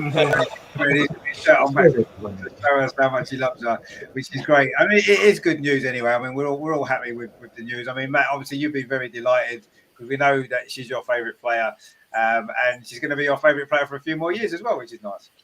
Yeah, and a lot of this time I'm thinking about, or a lot of people will be thinking about, if there's certain players that have got 1 year left on their contract, or it's just expiring. We've already talked about Viv and things like that. Jem Beattie's got a year left. Well, she's got a couple of months left on her contract as well.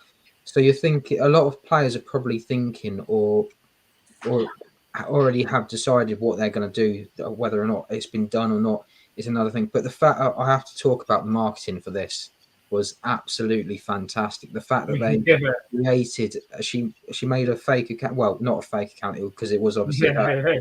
But she was very undercover, and it was just things like that. It just kind of, everyone's going to be looking under piles of leaves and all sorts now to playing detective, and everyone thought this was just another person just. What I do really like though is that she made 13 tweets, most of them being replies, or on her account, and the fact it was just so brilliantly done. And when they're doing announcements at the Emirates as well, obviously that's kind of leaning towards where they want to be in the next couple of years as well. You just kind of wonder, did they do that perhaps a couple of hours before the or the day before the game against Wolfsburg, and then just slowly release it just after her birthday. It's interesting as well. We've had a couple of birthdays over the last couple of days, and either player contracts have been announced and things like that. The last one, oh god, who was the last one? The last one was it was only a couple of weeks ago. I've forgotten who it was, but even that one was, I think it was Kim. It was Kim. Yes, it was Kim. Just after Kim's birthday. So it was huge, and there is no one like Leah Volti because she is that defensive midfielder. And if you were to take her out of that team, there isn't anyone that would be able to do that without do that position as well as her. The closest you could probably say is Leah. Leah doesn't really see herself as a midfielder, though. She sees herself as a defensive as a central defender rather. So it's difficult to say who would step into that role. You can't say there's an out and out player like her ever really. I think the closest you could probably say is you'd have to pay quite a lot for these sorts of players. And even if you wanted to, there's alternative players that you could probably look at into the Hell End side of things. But even then, you're trying to ask a lot of them. For example, if you was to ask Taylor Goldie to step up in that role, would she be able to do that? Maybe, maybe not. But it would take a long time. It would take her about maybe a year and a half, maybe 2 years before she eventually got into that role. But with a lot of mentoring, one thing I would like to see in the summer is another defensive midfielder come in. I know we've been calling it for a while. We haven't been able to get that player, but another defensive midfielder is a must because of how everything goes. But Leah as well, her experience, the way she effectively we're playing with two in midfield.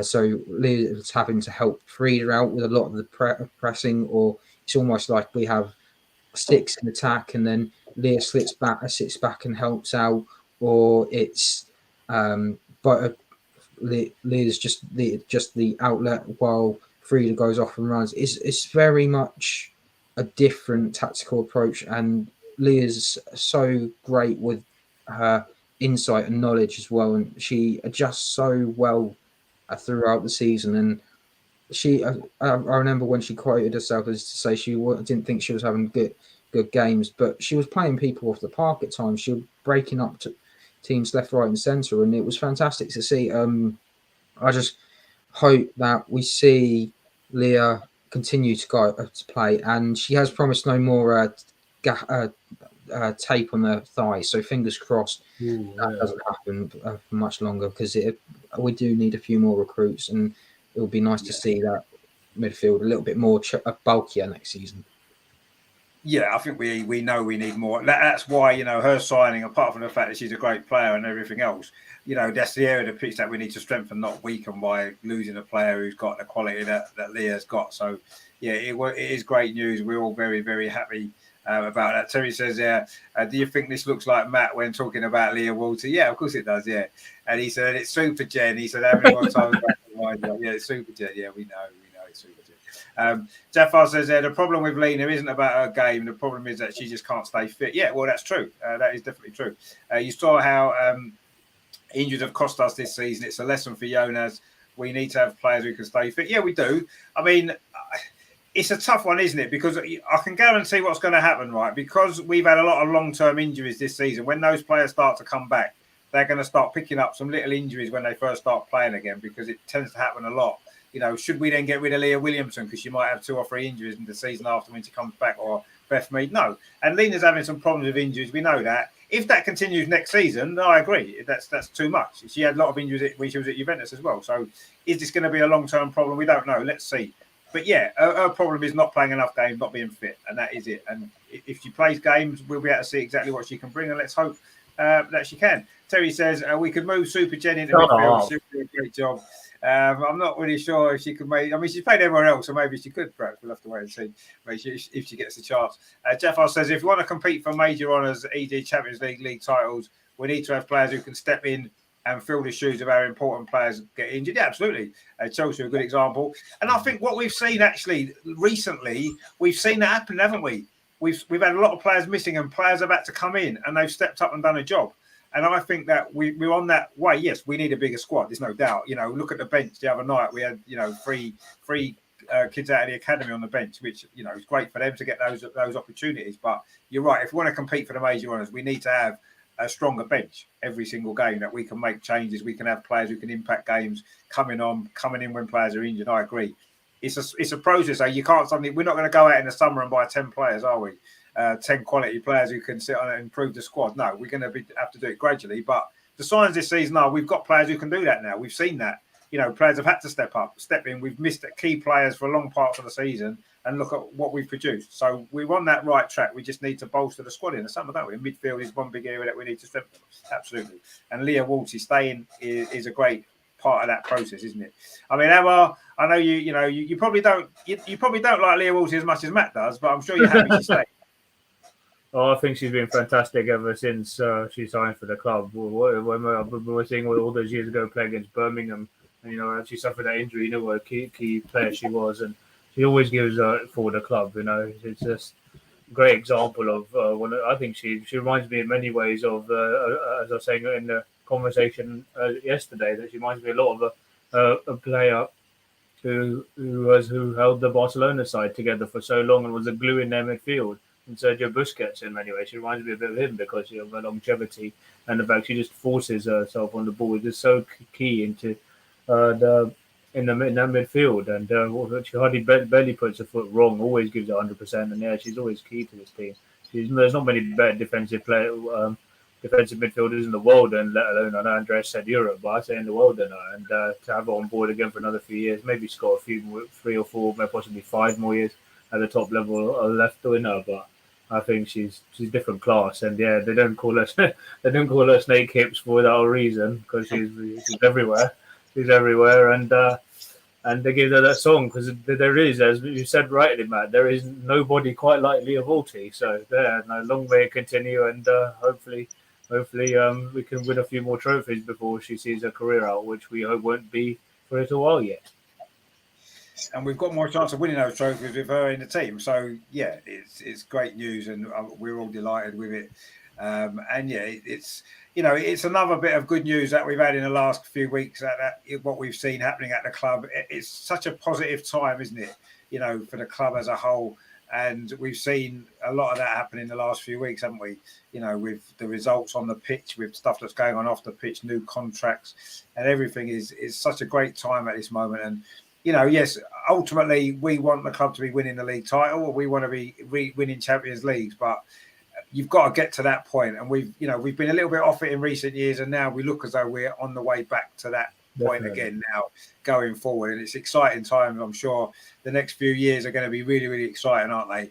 And let's hope that we get what, we didn't get what we deserved in the semi-final recently, but let's hope that in the future we do get what we deserve as a club for the work that's been going on behind the scenes and everything else to push the club forward.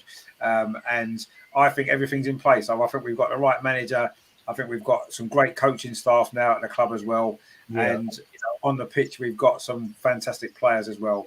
We need some more, no doubt about that. And we hope to get these injured players back as well. But yeah, it's exciting times, isn't it? And Leah being a part of that future is great news. And I'm sure there'll be some more contracts to be announced at some stage soon as well, with a few other players that are sort of in that position. And I know there's one particular that Terry wants to sign a new contract, I'm sure, as well, coming up quite soon. So yeah, I mean, it's been a busy couple of weeks, hasn't it? With one thing and another going on, and we didn't manage to get a show in last week, and because it's been such a while we haven't had a show for. I mean, Amar's had so much time to prepare for his last little section today. So it's going to be really good, because it is going to be, Amar is going to bring us his latest challenge, and it is going to, I've got my pen ready, so don't worry, I'm prepared. I've got my pen. Oh, Andreas has got his pen as well. Where did it go? Matt, have you got your pen ready? I've got everything ready. Oh, Matt's all sorted. Right, okay, let's go. We'll play the introduction, and then it'll be Amar's chance to see if he can catch us out this week.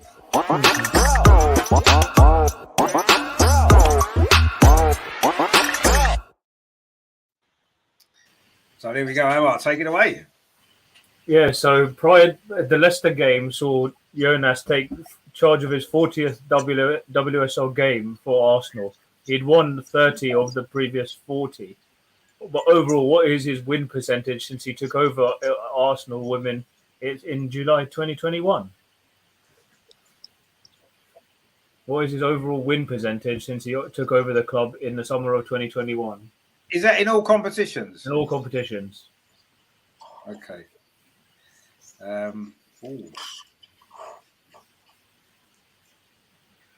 last season,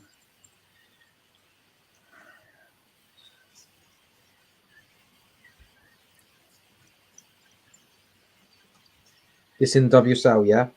The WSL Conti Cup, Champions League, and FA Cup. Right, okay. Overall. Yeah, he's over 50 games now, isn't he? Oh, yeah. we went over 50 well over games. 50. Yeah. I mean, I just feel that the Champions League, obviously, with last season, we lost a lot of those games. I think that's going to knock the percentage down, isn't it? Because we didn't win as many of them games as we should have done or we could have done. So I think that's going to affect it a little bit. No,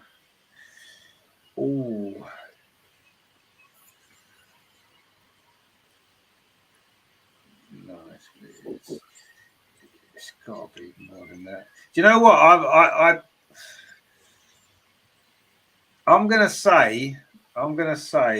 Hang on, we've got some comments in. I don't know whether people are guessing the scores. I'm on the wrong screen. Oh, NA's gone 67%. Look at that. That's a strange number, isn't it? But it's a decent guess.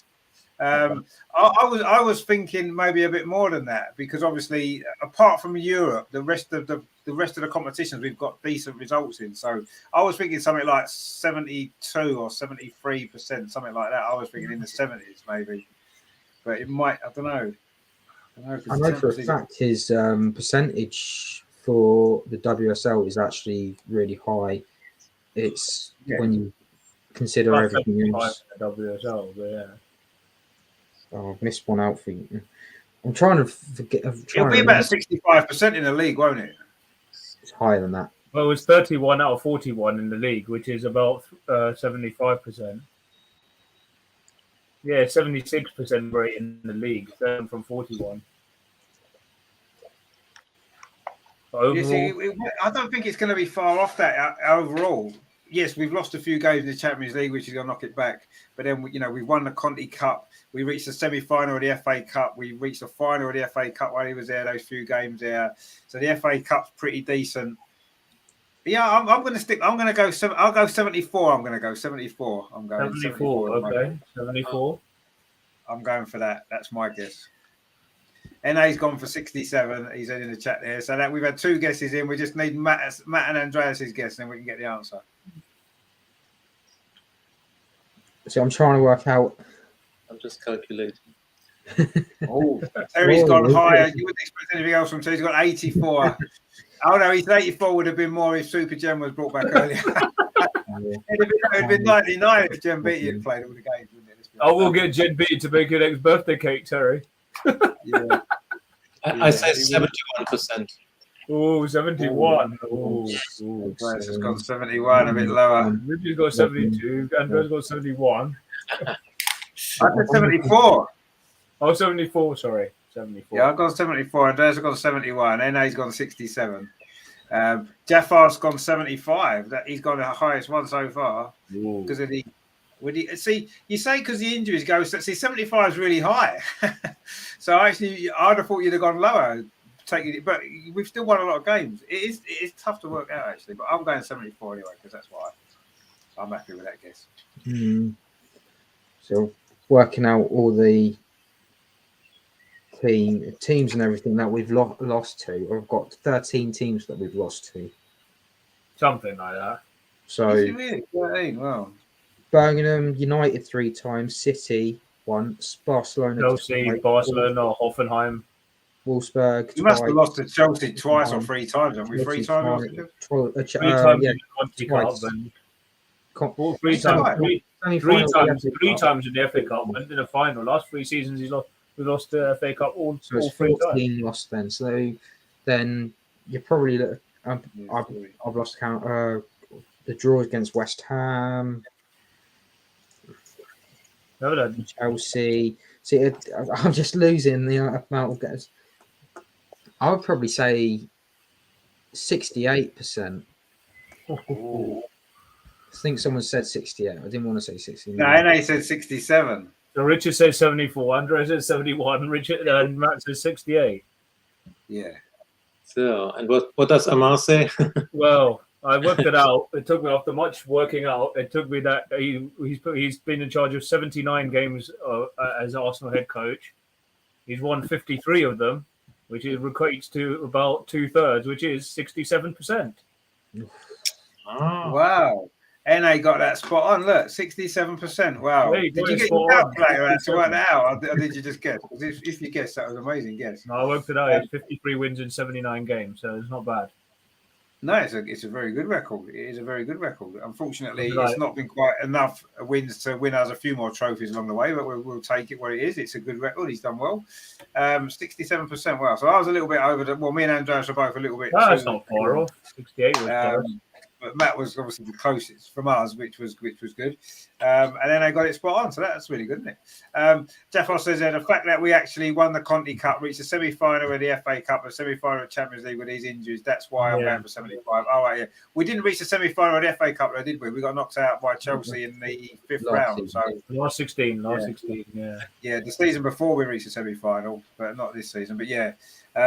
No, I mean, I thought it might have been a bit higher win percentage, but I suppose the draws kind of count against that as well, don't they? We've had a few draws along the way, haven't we? Which, unfortunately, 2 draws in the semi-final, technically, because I don't consider the Wolfsburg game a defeat at home. It was a 2-2 draw. What were the exact figures, Amar? I had calculated 56 wins out of 78 matches, but you said Maybe it's 56. I thought it was 53. I thought it was 53 wins, 8 losses, 8 draws, and 18 losses.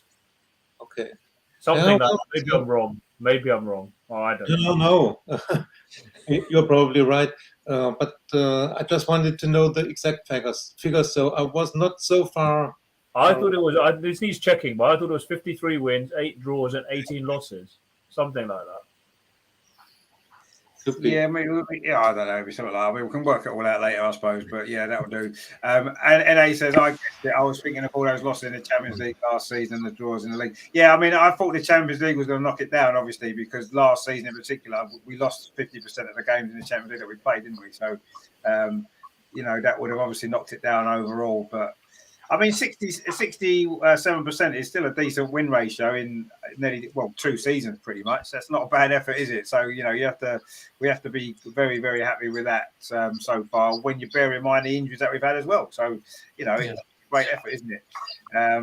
So no, that's really good. Yeah, excellent. Okay, that might actually be an interesting stat itself. The fact that we've only lost to 8 different teams from what I've got, and most of them have been in the Champions League. Well, you think we lost twice to Barcelona. We've lost 3 times to Chelsea, 3 times to Man United. So that's 6, 7. That's 10 of the defeats against 3 teams, isn't it? Wolfsburg, Birmingham. Wolfsburg. We've lost twice to Wolfsburg. Man City. Chelsea, Lyon, Hoffenheim, Wolfsburg, Barcelona, City, United, and Birmingham. That's what I had done. 8. Not bad. Are they the only teams to beat us? I think they probably are. Yeah, I think that's right. That sounds good to me. Yeah, I think it probably is. Wow. And Bayern Munich beat us as well, didn't they? They beat us 1-0. Yes. Oh, yes, Bayern. So that's 9. But then going back to the qualifiers last year, I included the games we played against those lesser teams like Slavia and Ogset Pez and no, we still got to count them. We still count them. They all count. You've got to count. Of course they count. Yeah. No, I'm saying that's some of those teams are better than like Leicester and Birmingham and teams like that, aren't they? You know what I mean? So you have to count them. I think so. I don't know. Yeah, we played that Kazakh team when we beat them, and we beat PSV. Mano scored that banger, and then Slavia. Yeah, I remember all those games. Yeah, they were great games. Yeah, I enjoyed all them. NA says Joe Montemuro had over 70%. Yeah, he did. But what you got to remember is the league wasn't as strong when Joe Montemuro was mayor to what it is now. It's got a lot stronger, hasn't it, in the last couple of years? So yes, Joe had a great win ratio. Yeah, of course he did. He was a great manager. He won us some big trophies. But I do think the league's harder now. I think it is hard. It's hard. The Champions League is harder now with the group stage and whatever as well. So, I think in 2 seasons, what Jonas has done is decent, isn't it? And it's going to get better next season because he's going to have a 100% win record next season. He's going to win everything, and it's going to be brilliant. I imagine the Champions League will probably be expanded a little bit. We'll see a few more groups added over the next couple of seasons. Oh, yeah. Of course it will, because they'll be looking at the money, won't they? So they definitely will. Emerson's got a question for us there. He says, for all of you, if you don't want Russo, then I want Russo. I want Russo because she's a great option to have. I wouldn't say she should be playing as a starting player every single week. She's an option in the squad. So I would take Russo 100%. I mean, Andreas, would you take Russo for the squad? Yeah, of course. That's why I hope that United doesn't win the league, and then the chances to get her are much higher. So I would take her as soon as possible. Yes. Yeah. Well, I think we'd all. I mean, yeah, Matt, you'd have Russo, wouldn't you, all day long? Yeah, I'm a big fan of Alessia Russo ever since I went to see, oddly enough, United versus Everton last season, and she just sort of jumped out of the page, and she's done that really well ever since. And you think of the way she holds up the ball, the technical skills that she has, the back heel against Sweden in the semi-final that you were at, it's just her heading ability as well. She's very much still raw, but she's very much an all-rounder as well. And it's difficult to get those sorts of strikers. But it's nice to have something different off the bench. Could you imagine if of being a Bristol City next season, and Stina comes off at half time, Viv comes on for her in the second half, and then 20 minutes later, Alessia Russo comes on. If you're a defender, you'll be asking to be subbed off after. You would, yeah, you definitely would.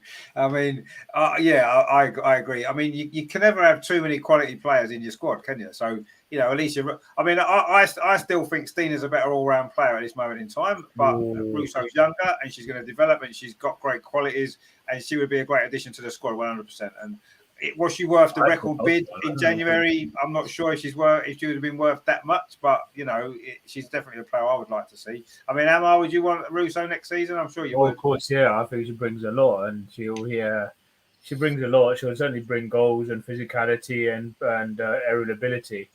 But I still always think, I mean, if because her and Ella Toone are so close, I mean, would you really want to leave her buddy behind and go and play for rival clubs? So I don't know. She won't want to go abroad, though, will she? Because she won't never see her. So if she stays in England, she can see her all the time. So I think she'll stay in England.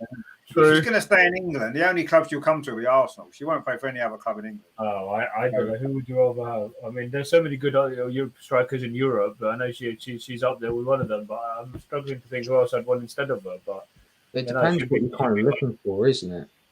Are you looking for a similar sort of stature to Stina, or are you looking for someone that like sort of a younger Josie Taylor that can run in behind, sort of? Yeah.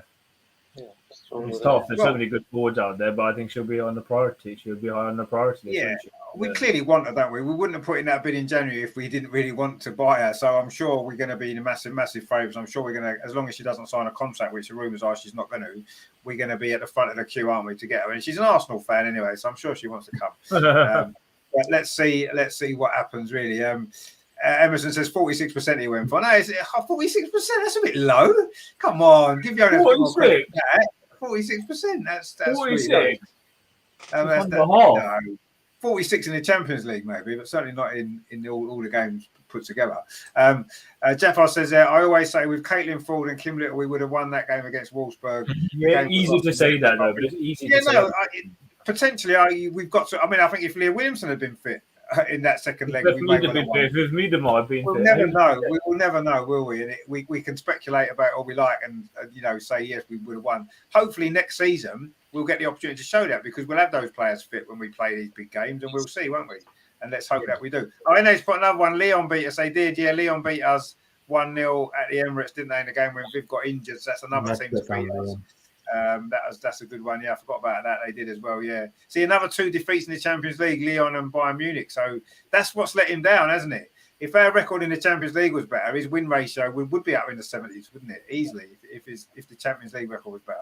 Because At least we managed to score a goal away from home and actually in the knockout stages, because that was something. But we still have yet to actually win a knockout game away from home. So in the Champions League, so fingers we've crossed. only won one knockout game. That was we won against Bayern Munich, wasn't it? That It's was the only at, one that we that actually was at won. home, not away. Yeah. If we can win one from away from home, then that should be the goal next season. Knocking on wood, crossing fingers, and everything else. But if you think we've been away from the Champions League in 6 seasons, and now what we're doing back to back, I think it's great. And look, we've shown we one of Europe's top clubs, and now we just need to keep progressing. And and then the people will start to fear us. And I think we can certainly start to trouble the likes of your Barcelonas and your Lyons and your Wolfsburg. So yeah. Well, you think we beat Lyon 5-1 away? Yes, they had some few players missing, but then look at the season we've had. So we have competed with Lyon. We've competed with Chelsea this season. We competed we beat Bayern Munich. We knocked them out. We competed with Wolfsburg for 2 games. Oh yeah. So we have done that, haven't we? We definitely have done that, and we just need to take that next step now, don't we? And actually win these games and go through and reach finals and whatever. Jeffar says there, fun fact, Jonas hasn't lost. Yeah, that's Chelsea. A good point. No, he hasn't lost in the league, but we've got to play him in a couple of weeks' time, so he's got another opportunity to extend that record, hopefully. Magnificent Jeffar says there, Andreas is right, United shouldn't win the league if we want to get I think Russo's more looking at the longer term picture. Man United have had a one-off season. They're a Leicester, aren't they? They're doing a Leicester from the Premier League a few years ago. They're not going to be able to repeat that, are they?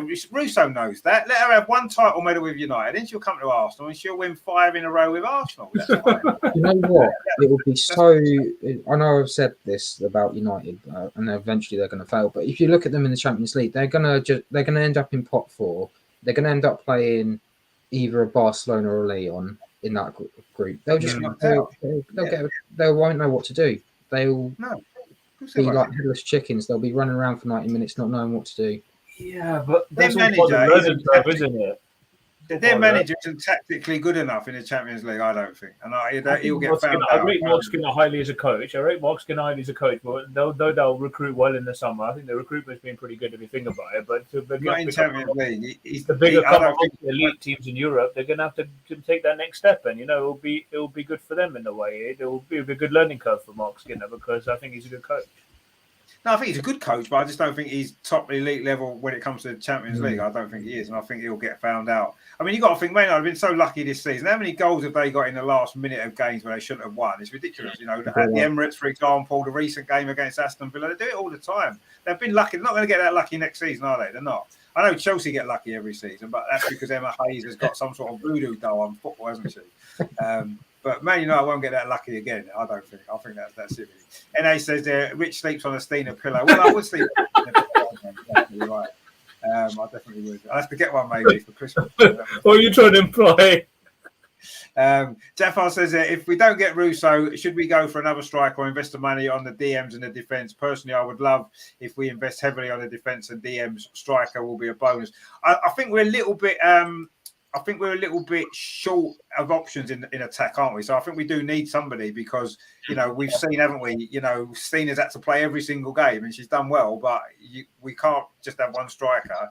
We've got Jodie Taylor's come in as a sub this season and done pretty well. But, yes, Viv will be back some point next season. Beth will be back at some point next season, but I think we do need a striker. Yes, I agree. We need more defenders and midfield. Definitely, we do. But we need a striker as well. I don't think a striker is just a bonus. I think a striker is important that we get one. I really do. Just because we don't have anyone else really other than Stina. And as much as I would play Stina every single game, but she's going to have a rest at some point. She may well get injured, and who knows? So, yeah, we definitely need a striker as well. Jeffar says, if we finish third, does it mean we have to play playoffs for Champions League? Yes. We'll have to play the little group. We did it 2 years ago, didn't we? We had to play a little group stage at the beginning. And then a knockout tie. Yes. Yeah, and if you come second, you just play the knockout like we did this season where we had the knockout games with Ajax. If we're second, we do that. If we're third, we have a little group stage and then a knockout. And if we finish fourth, unfortunately, we don't get anything at all, which is not going to be acceptable. The dates of that has actually been given out. Essentially, they reckon that they're going to have the original dates for those fixtures during the World Cup, which is not great. That's a joke. That's a joke. Yeah, it is, yeah. Anyway. During the World Cup?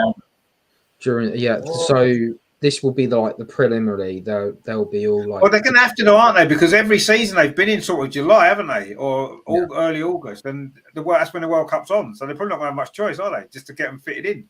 So you're probably looking at whether we might end up having to have a short break. It might be end of July that we actually end up having our fixtures.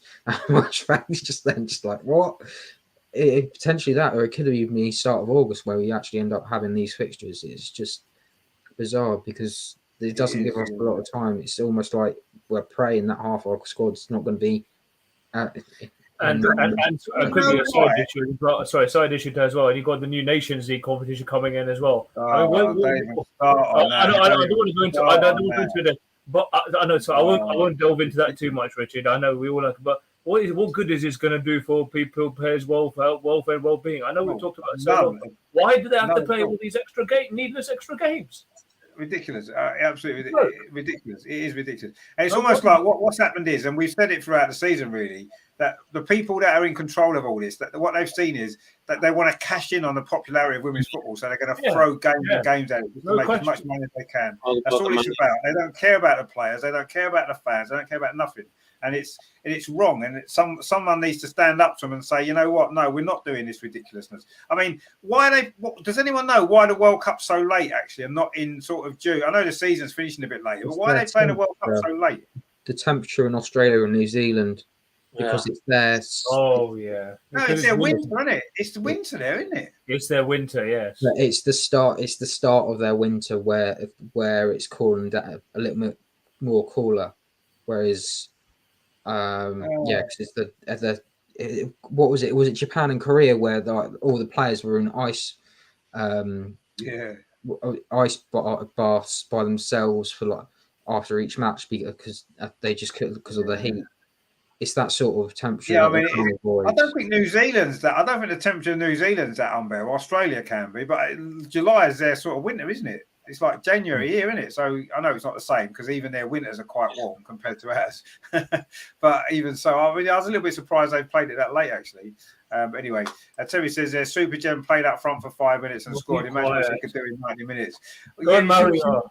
She wouldn't do it in 90 minutes, would she? You know what I mean? She just wouldn't.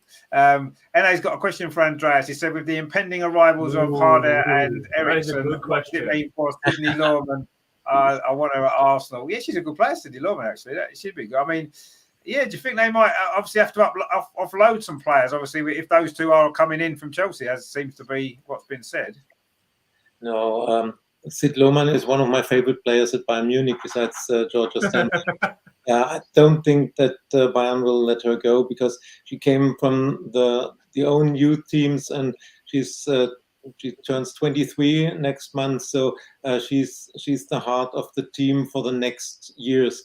Her contract is running one more year, and I'm sure that Bayern will try her to re-sign before next year.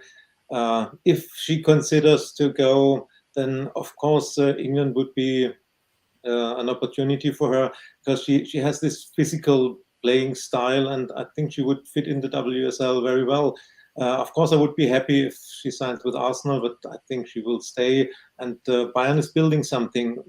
Probably they'll get Harder and Ericsson. They are linked with Ashley Lawrence, the Canadian international from Lyon. So they are trying to build something, and I don't think that they will let a key player like Sid Lohmann go. She's a very good midfielder, offensive midfielder, dangerous. She scores goals. She's strong with her head, and she has the eye for the game, and a lot of good passes. So let's try to get her, but I don't think that. Oh, that's a shame. But who knows? You say when you bring in new players, it does mean some other players have to be offloaded, and but probably not her, if we're totally honest. I think so. Jeffar says WSL really need to address the issue of VAR. This season's proved that these refs are just a disgrace. Have you not watched VAR, Jeffar? Have you not seen what an absolute mess it's been in the Premier League, for example, and what a mess it was at the Wolfsburg game the other week? I don't think VAR is going to change anything because who controls VAR? The same rubbish referees that are on the pitch making mistakes week after week. So VAR isn't the answer. It's not been the answer in the men's game, and it certainly isn't going to be the answer to our problems in the women's game with referees. The problem, what they need to do is actually improve the referees. That's what they need to do. And you're not going to be able to do that overnight, because I agree. You know, it's almost like when you look at, you've got the referees now at the top level, whether it's the WSL, whether it's the Champions League, whether it's in the men's game in the Premier League, you've got the standard of the football on the pitch, the footballers, the level of the footballers now is gone, is sky high, isn't it? In the Premier League, in the WSL, the standard, the quality of the football is fantastic, right? And it's almost like these referees, it's almost like throwing a non-league player into the Premier League. That's how out of depth they are. That's how out of their depth they are. They're completely, they just aren't good enough. None of them. And having VAR hasn't solved the problems in the Premier League. It hasn't solved the problems in the men's game. It's certainly not going to solve them in the women's game, is it? So VAR should be binned off completely from every football, not brought in for women's football. If anything, get rid of it from the men's game would be a step forward, and just try somehow to improve the standard of the ref. Actually, maybe make the rules a little bit simpler as well. I do think that they bring in too many stupid rule changes that make no sense, and then you wonder why the referees don't know what they're doing. Well, half the time, no one knows what they're doing because no one knows what the rules are. What's a handball? What's offside? You know, all the stupid rule changes that they keep doing. And sometimes I agree the referees are terrible, and that's not really an excuse. But the referees need to be better, and maybe they need to simplify the rules of the game a little bit more. Make it more clear. If the ball hits someone's arm, it's handball. That's it. If it doesn't hit their arm, it's not handball. There shouldn't be any discussion or debate about it, and that's it. If you have to draw a line on a pitch to decide if a player's offside or not, they're onside. If there's a gap between the defender and the striker, they're offside. That's simple. Why not? Why make it more complicated than what it is? I don't understand it. Make it simpler, and then the referees can maybe understand it a bit more. They can make the decisions easier. You don't need VAR. You just need easier rules and better referees. And there you go. And that's for the women's game as much as anything else. That's what we need. So, you know, and that advice is for free to the FA and UEFA and free for everybody. It's free. That's free advice. You can have it for free. I don't care. You don't have to pay me for it. It's free. But just do it. Jeffo says there, a quick question for the panel. Do you think Jonas should be a little bit ruthless and make Sabrina number one goalkeeper? Personally, I won't mind. Manu has been a little bit sloppy, especially defending set pieces. No, I mean, Sabrina's been brilliant. I mean, I think next season Sabrina's going to be the number one goalkeeper. I really do. I don't think it's about Jonas being ruthless. I think it's about Jonas easing her in and going to give her I mean, Andreas, what do you think? Do you think Sabrina's going to be number one next season? I hope so. You all know I often had critics against Manu, especially against set pieces, the high crosses, corners. This is her weak point, and I think it hasn't changed over the years. This was her weak point when she was in Munich, and it still is. And of course, she's good in one-on-one, or she has good reaction on the line. But Sabrina gives me more confidence when you see set pieces, corners, crosses. Yeah. So I feel more confident with Sabrina in goal, and for me, she would be our number one. I agree. I would have a number one. Matt, what about you? Next season, do you think Sabrina's going to be the number one or not? I like Manu, and considering that she's going to be here for the next year, and I imagine that come next summer, she will be moving on. So I imagine what's going to happen is we'll see the same thing this year, but I reckon Sabrina will have more game time. I'm still not sure what's going to happen with Kaylin. I think Kaylin might end up going out on loan. She just hasn't had any game time apart from, I believe it was Zurich, the game against Zurich, and I believe it was one in the FA Cup as well.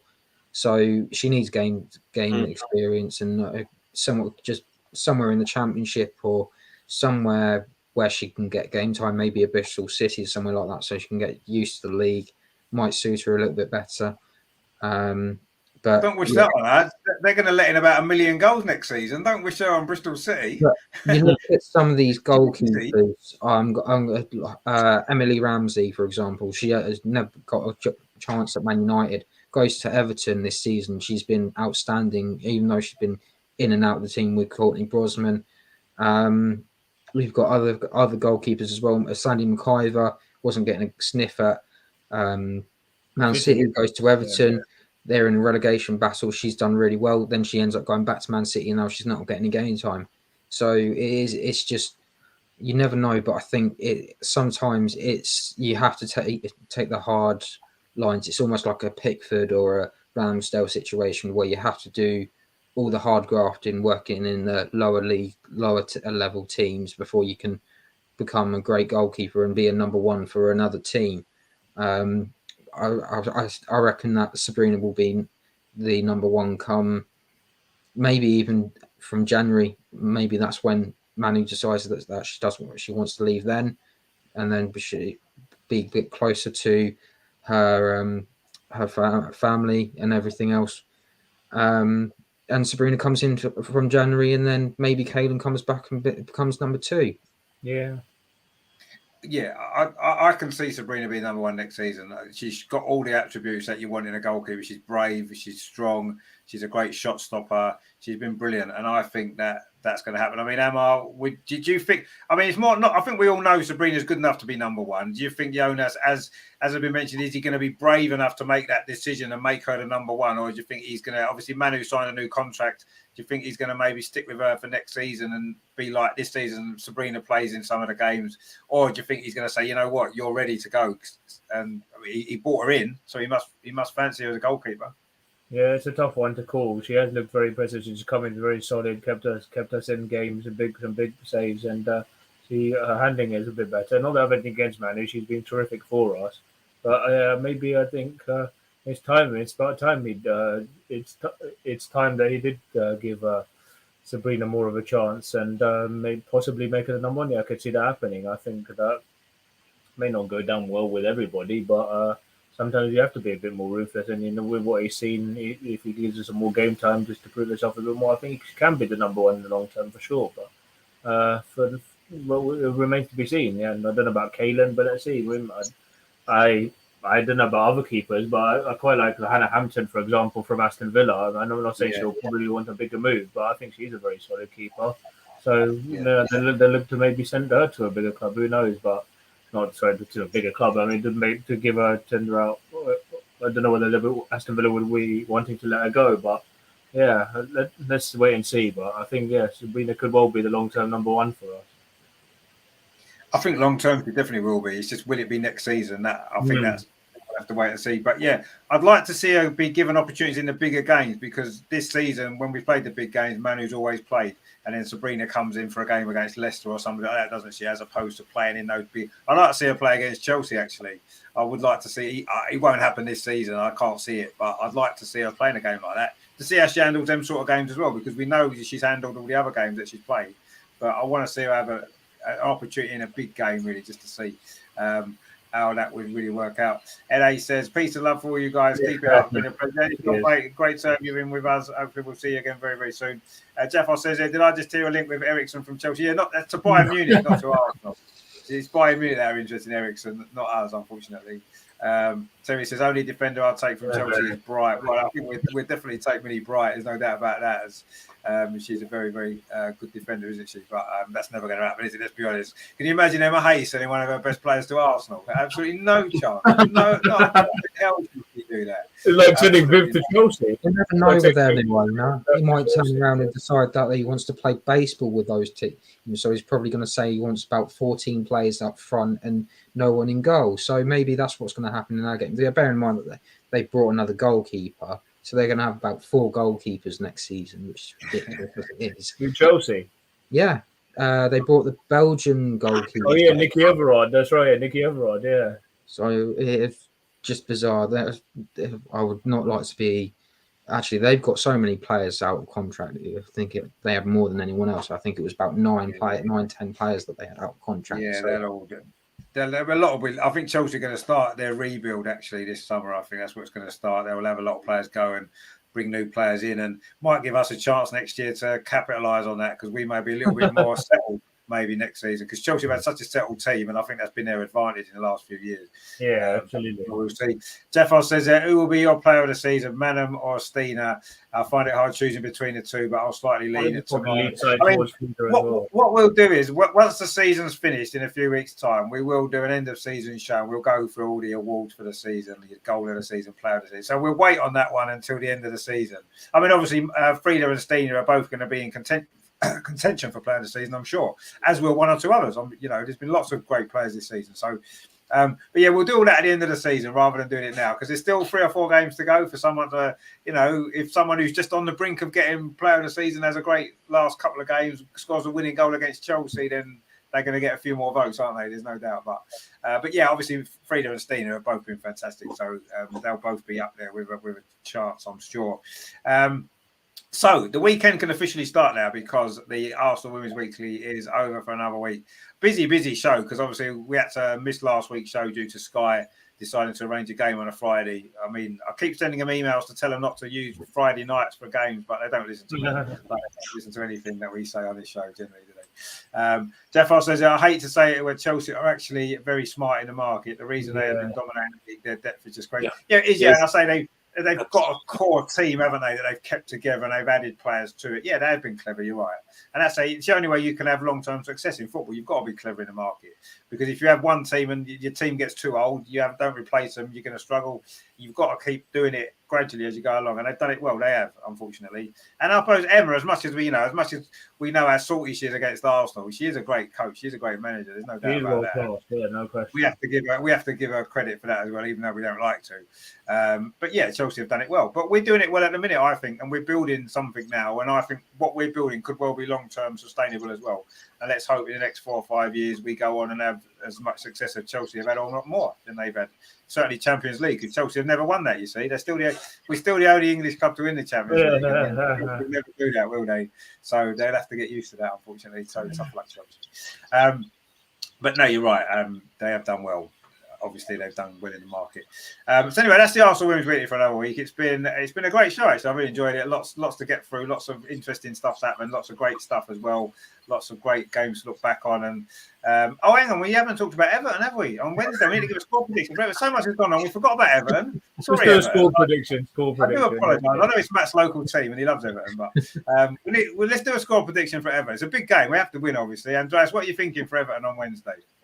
Yeah, in short words, no game is easy in this WSL, and the pressure is up for the next match, because we have to win to keep our advantage against City, and we will win. I say we will see a 2-0 for Arsenal, and that would help us in the rest of the season. We will definitely take a 2-0, won't we? Definitely. Matt, what are you thinking? Obviously, your local team. You're going, are you, Wednesday? I would thought you are. We've got friends coming as well, so that'll be really fun, and it's going to be sold out. I'm looking forward to it. Unfortunately, Everton have got a couple of players missing. Gabby George out for the rest of the season, so she's not going to be going to the World Cup. Jess Park as well is out for the season. Also, going to be missing the World Cup. So some important players there that just aren't going to be there, and I have a feeling that they're going to be very similar to what they were at Meadow Park, and I'm going to go for a 1-0 Arsenal win. Well, 1-0 will do again. We don't mind 1-0s if they wins. We don't mind at all. We need to win the game, as Andreas said. So, yeah, we'll take a 1-0. Emma, what are you thinking then for Everton? It's an early kickoff as well, isn't it? 6:15 on Wednesday. 6:15. So that's the time to kick off a night game. What's that all about? That's the time I finish work. West Ham. I happen to finish work on Wednesday, so I'll miss the first half. I'll catch up with the action, and then probably end up doing my weekly quiz thing, and then. I don't know. I think it's a difficult game, but we play like we did against Brighton. I think the fact that they haven't played for 10 days, coming up back of a 7-0 loss at Chelsea.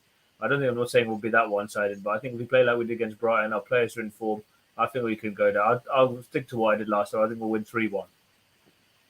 Well, again, a 3-1 would be fantastic. We'll take that. Yeah, I mean, I think we will win. I mean, Everton are a bit hit and miss, aren't they?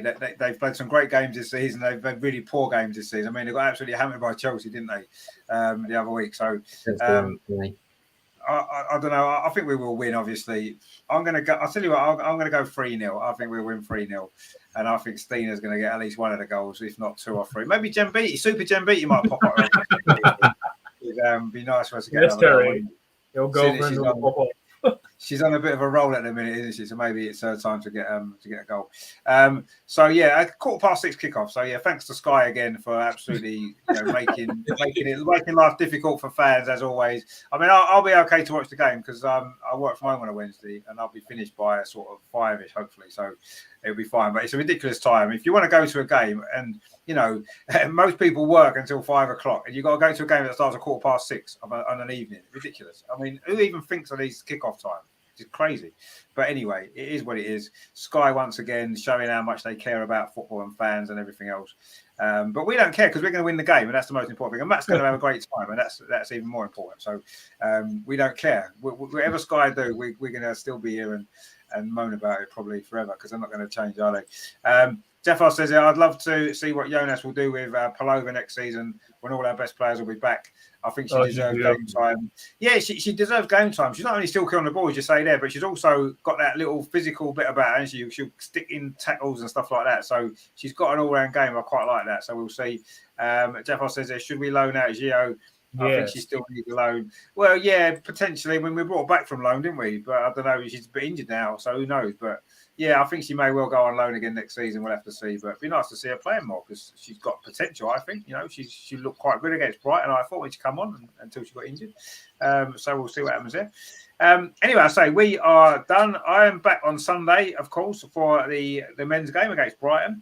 That's kicks off at 4:30, so I'll be like about 4:15 for that.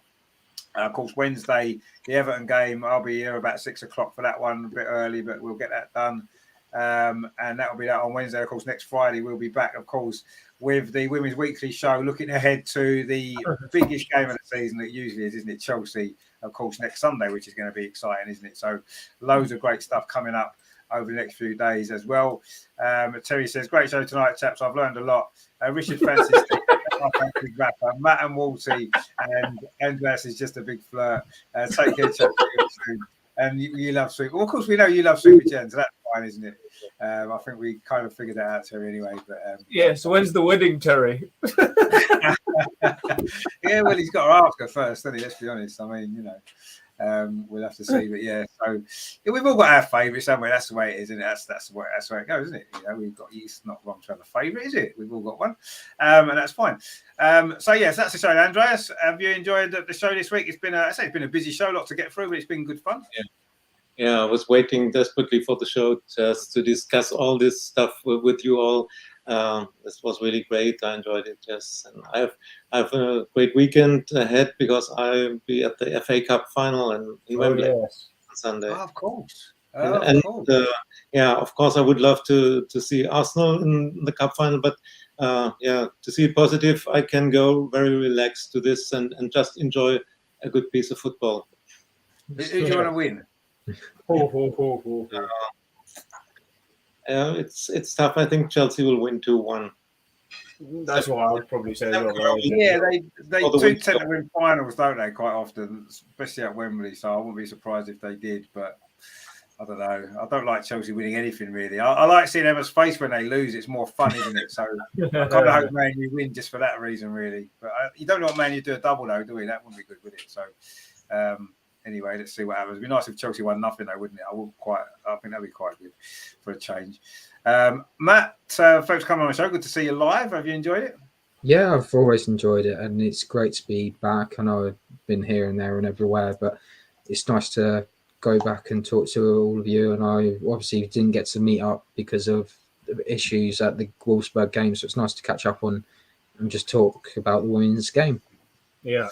Exactly, yeah. There was a shame we couldn't meet actually at the game because I know a lot was going on. It was quite hectic. Obviously, 60,000 people there. It was mad, but it was a great night anyway. Actually, Jeff has got a good idea. He said we need to do a WSL team in the season. Yeah, we'll maybe look at that as well. That's a good idea, actually. Yeah, WSL team. Obviously, it's going to have like 11 Arsenal players in it, but we might squeeze one Man United player in, maybe one Chelsea player in. Just on the That's right. Andreas has the papers for Russo, so for her to sign. So. We'll have to put Russo in it, won't we? Just on that basis, really. Jeff says, great show. Have a nice evening, guys. See you later. Yeah, and yourself, mate. Thank you very much for tuning in again. Probably see you next game.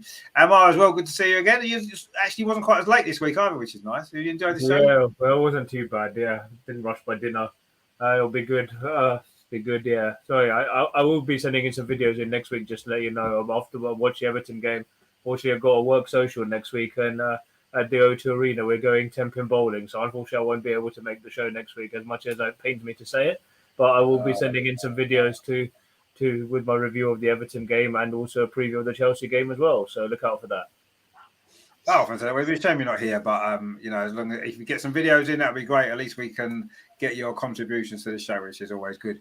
So that'll be cool. Terry says, come on, you Goody Girls, love. Well, yeah, we love them all. Of course, we do love them all. It's just that we love one or two of them more than somebody else. That's the way, isn't it? That's fine. We're allowed to do that. No, they've all been brilliant this season, and let's hope we can have a big finish. And who knows? Well, I still think we could win the league. I've still got a feeling. I've just got this little sneaky feeling other teams are going to collapse around us. Chelsea are on the verge of a collapse. I know they're scoring loads of goals at the minute, but I can see them. We'll beat them, and that's going to finish them off. Then, the FA Cup final, we'll beat them, and then that's it. Then they'll be done. And that'll be them done. And then Man United will win the FA Cup. They'll be so knackered after beating Chelsea that they'll lose to Man City, and then they'll lose their last game as well. I can't remember who they're playing in their last game, but anyway, they'll lose to them wherever they are. And then we'll steam up on the outside. We'll go from 4th to 1st in like 2 weeks. It's going to be brilliant. And that'll be really good. So stay tuned for that because it's going to be good. But anyway, so that's been a good show tonight. Thanks to Andreas, to Matt, and of course to Amar. Thanks to all you guys in the chat as well. Some great comments tonight. Been brilliant. I will see you Sunday, of course, for the Arsenal game against Brighton. The men, they could win the league as well. We could do a double, It's going to be great, isn't it? But let's see. We need a Manchester collapse, don't we, in the men and the women, really, in the next couple of weeks. I can't see it, but who knows? Stranger things about them. You never know. So we'll see what happens. But yeah, so I'll be back Sunday for that one. And of course, I say Wednesday, early kickoff for Everton. Which is going to be great as well. I say next Friday we'll be back. Well, we'll be back apart from Amar, of course. We'll be back with a show looking ahead to the Chelsea game, which is always one of the highlights of the season, isn't it? It's like the old Arsenal Man U games from the 90s, isn't it? And hopefully we can win, and Emma will be nice and happy, which is what we like to see. So thank you very much for watching, guys. Thanks everyone for all your comments as well. We will see you very, very soon. Take it easy. Enjoy your weekend. And officially it starts now, so we can have a weekend. Bye. Enjoy the cup final, Andreas, and we will see you very soon. See you next week, and enjoy the weekend. Ta-ra, guys. Come on, you Gunners. Come on, Gunners. So Arsenal now Freedom Marnham again inside there looking for a second goal. Oh, she's got a second goal. That seals it. Freedom Marnham again.